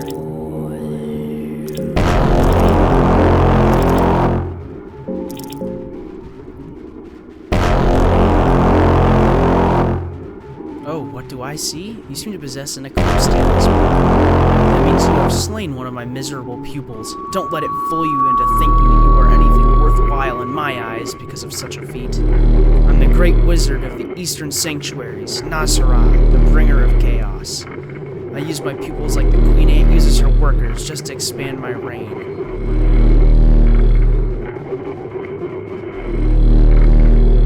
Your pupil said you could teach me. Well, that miserable worm was wrong.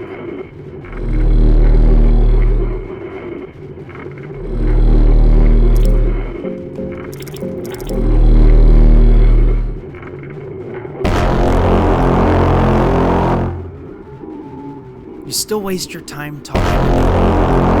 Suit yourself.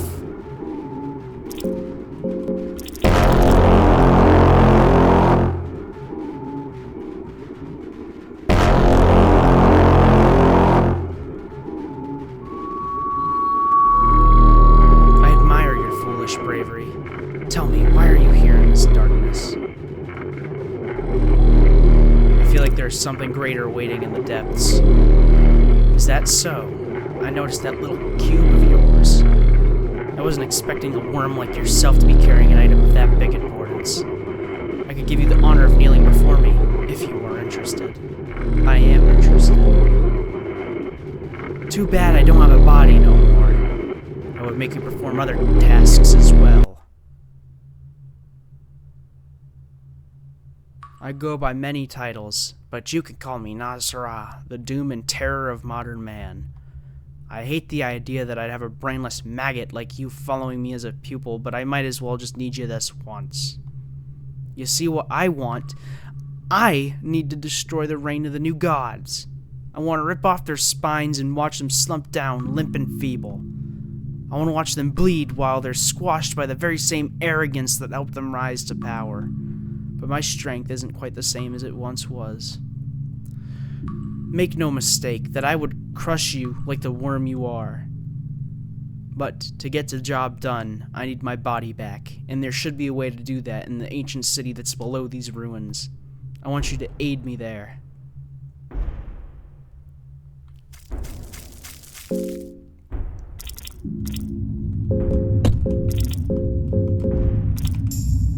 In the name of our Christ, what has happened here? This is beyond nightmares. This place is starting to get into my head. Maggot, lead the way. I will bring an end to those false apostles. You gods, what a big joke.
The mysterious organ is pulsating steadily.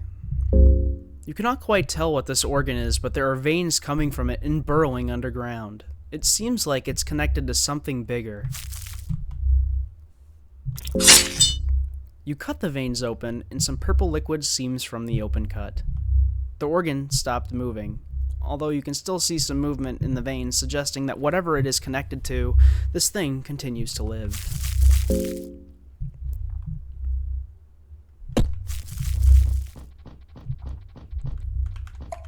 The door seems to be locked.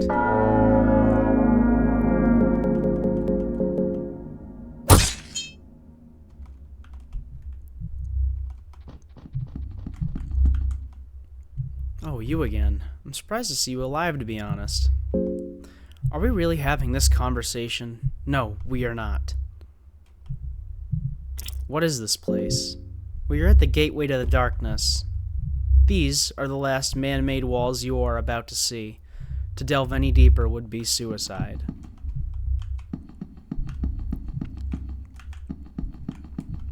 Random books lay on the table. They don't seem overly useful. There's an old book with rich golden illustrations left here. You take the Book of Enlightenment with you. The wall mural depicts a lush and tranquil ancient city with towers and pillars rising high in the horizon.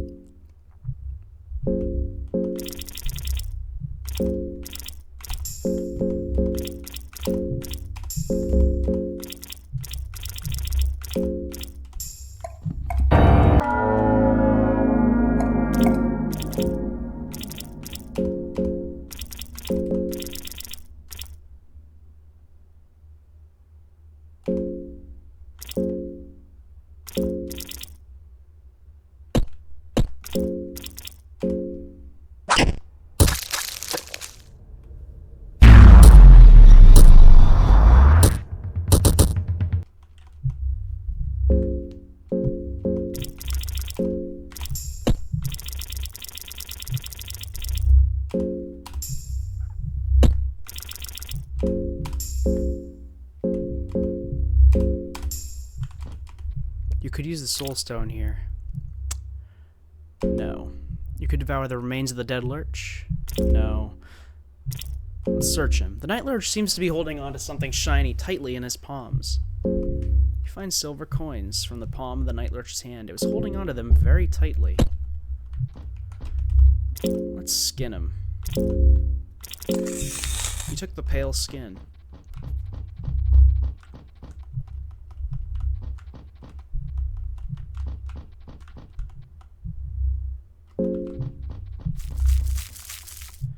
Pillar depicting different grotesque and ancient beings.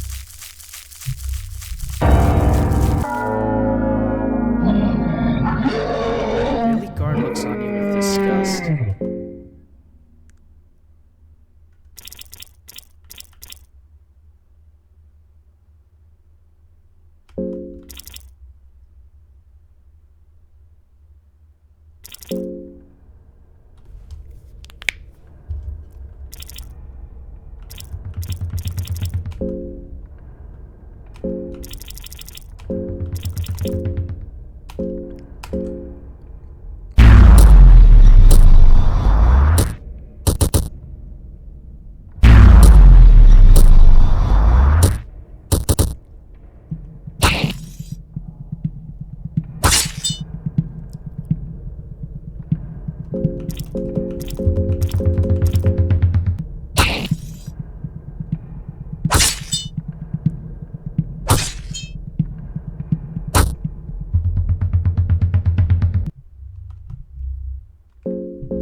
You see a dark figure looming in the shadows on the other side of the bars. There's an ominous aura coming from inside, and you see to hesitate in opening the door. His throat is cut open. He has been dead for a while. This is the man you came here for. He is dead, and so you cannot exactly extract your revenge. Still, it does satisfy you knowing that he had a miserable end in these dungeons. Dars took a step closer to the man. No, this cannot be. Dars seems to be trembling and terribly shaken emotionally. Did you know this man? She clearly tries to keep tears from flowing. Yes, I loved him. Dars starts crying uncontrollably. You fear something in these dungeons hears Dars's loud cry. Sheesh. All this trouble and it's all in vain? Dead as this guy might be, he annoys me. How dare you? What's the matter, dollface? These dungeons got your lover? Watch your tongue. I've cut down lowly bandits for lesser words. Whatever.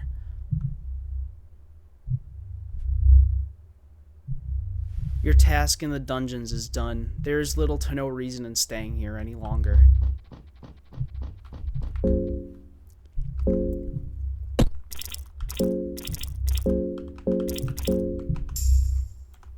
Dars looks terribly sad.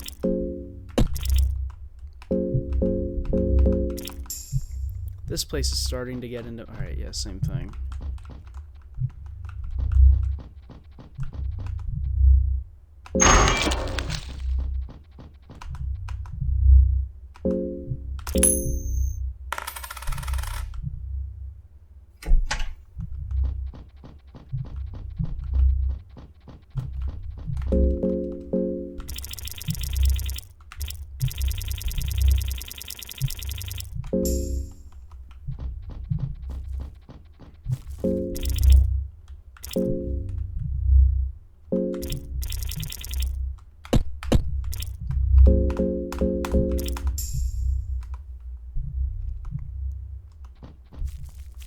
You hear footsteps from the darkness. Oh, it's you. He has passed away, hasn't he? I thought he would have had a bigger role in the greater scheme of things, but alas. Of course, him passing away doesn't mean that what he started should come to an end. After all, you came to these dungeons because of him, right? The seed of what he planted continues to grow and branch. If you continued your descent into the darkness, you will understand what I'm talking about. Head down, and just maybe his death will not go in vain.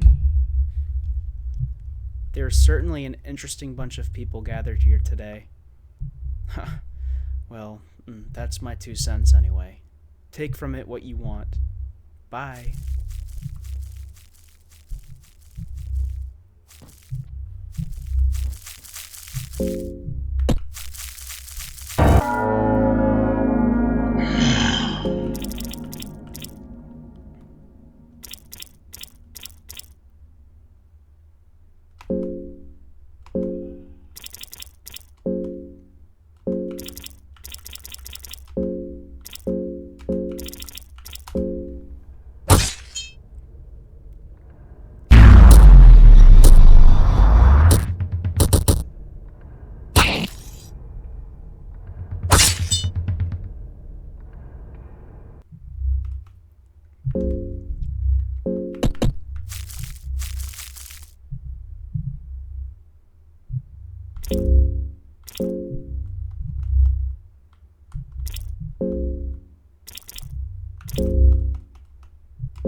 hell was that? I've never seen that happen before. The whole game just glitched out.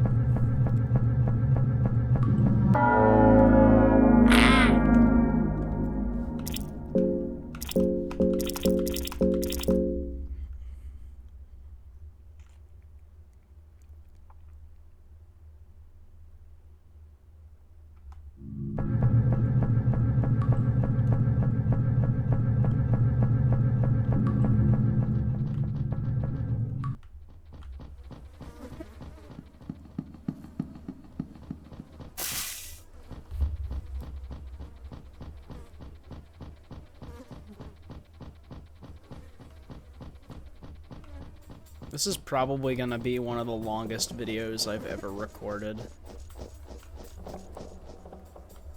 Mind you, this was done in all in one sitting. My legs are killing me. I need to take a break soon.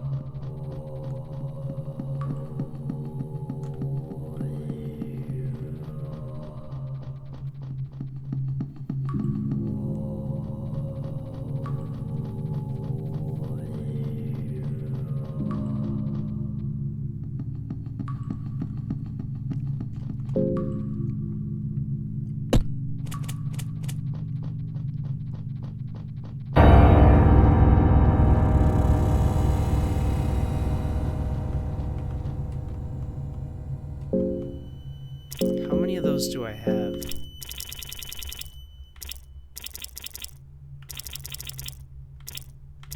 I have one.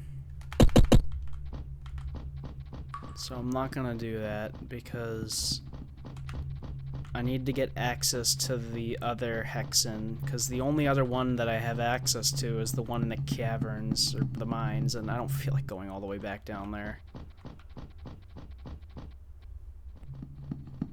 And I don't even think I went the right way at all. God damn it. I love this game.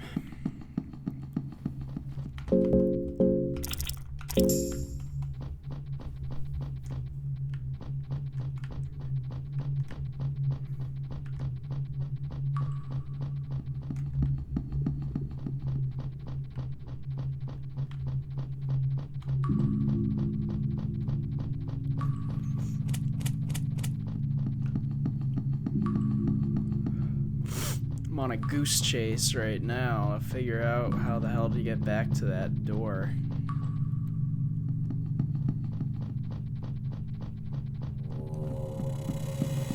In all the words in terms of the sense, I am completely lost. Of course, he's sitting right there.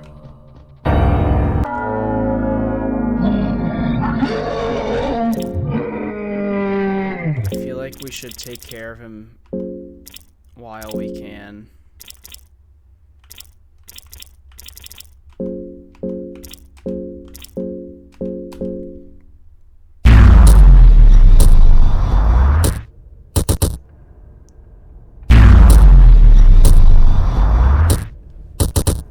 Getting rid of all the guards around the map will make this much, much easier.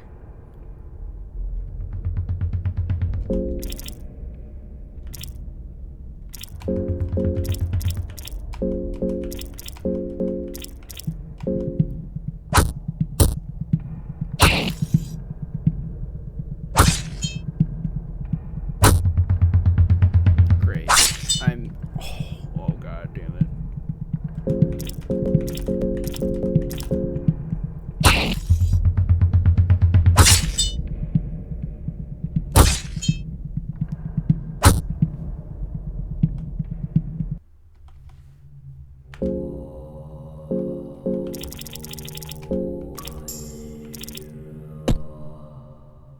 So we have whiskey. We have opium, I think. Yeah, we have 6 opium, 2 tobacco. And that's about it. So we gotta be more careful with how we're using this stuff.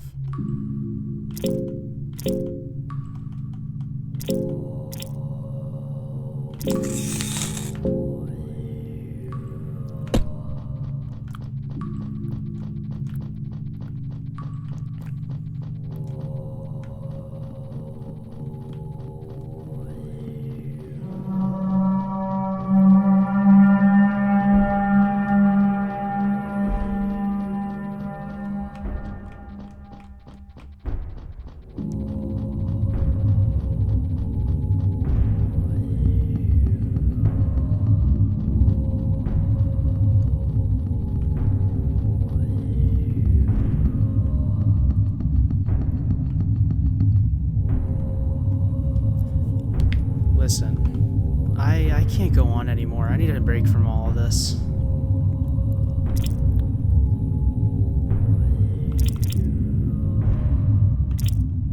Pull yourself together. We can't rest here. I get what you're saying, but I really don't need anyone telling me what to do. You do what you see best, but I'm gonna sit down here for a moment. Kara, we need your sword. Don't give in to the fear. I can tell your life hasn't been the easiest. You haven't given in to the fear before, so why now? You're really going to go for my weakness. I can't say no to pretty eyes now, can I? Fine, dollface. Let's try this one more time.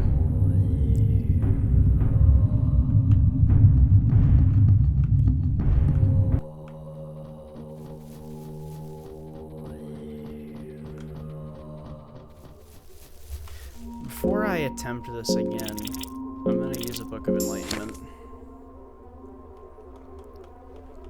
Okay, we've already read all that before, so I don't... Actually, you know what? I'm going to end the video here. It's been a long video. We've made a ton of progress, though.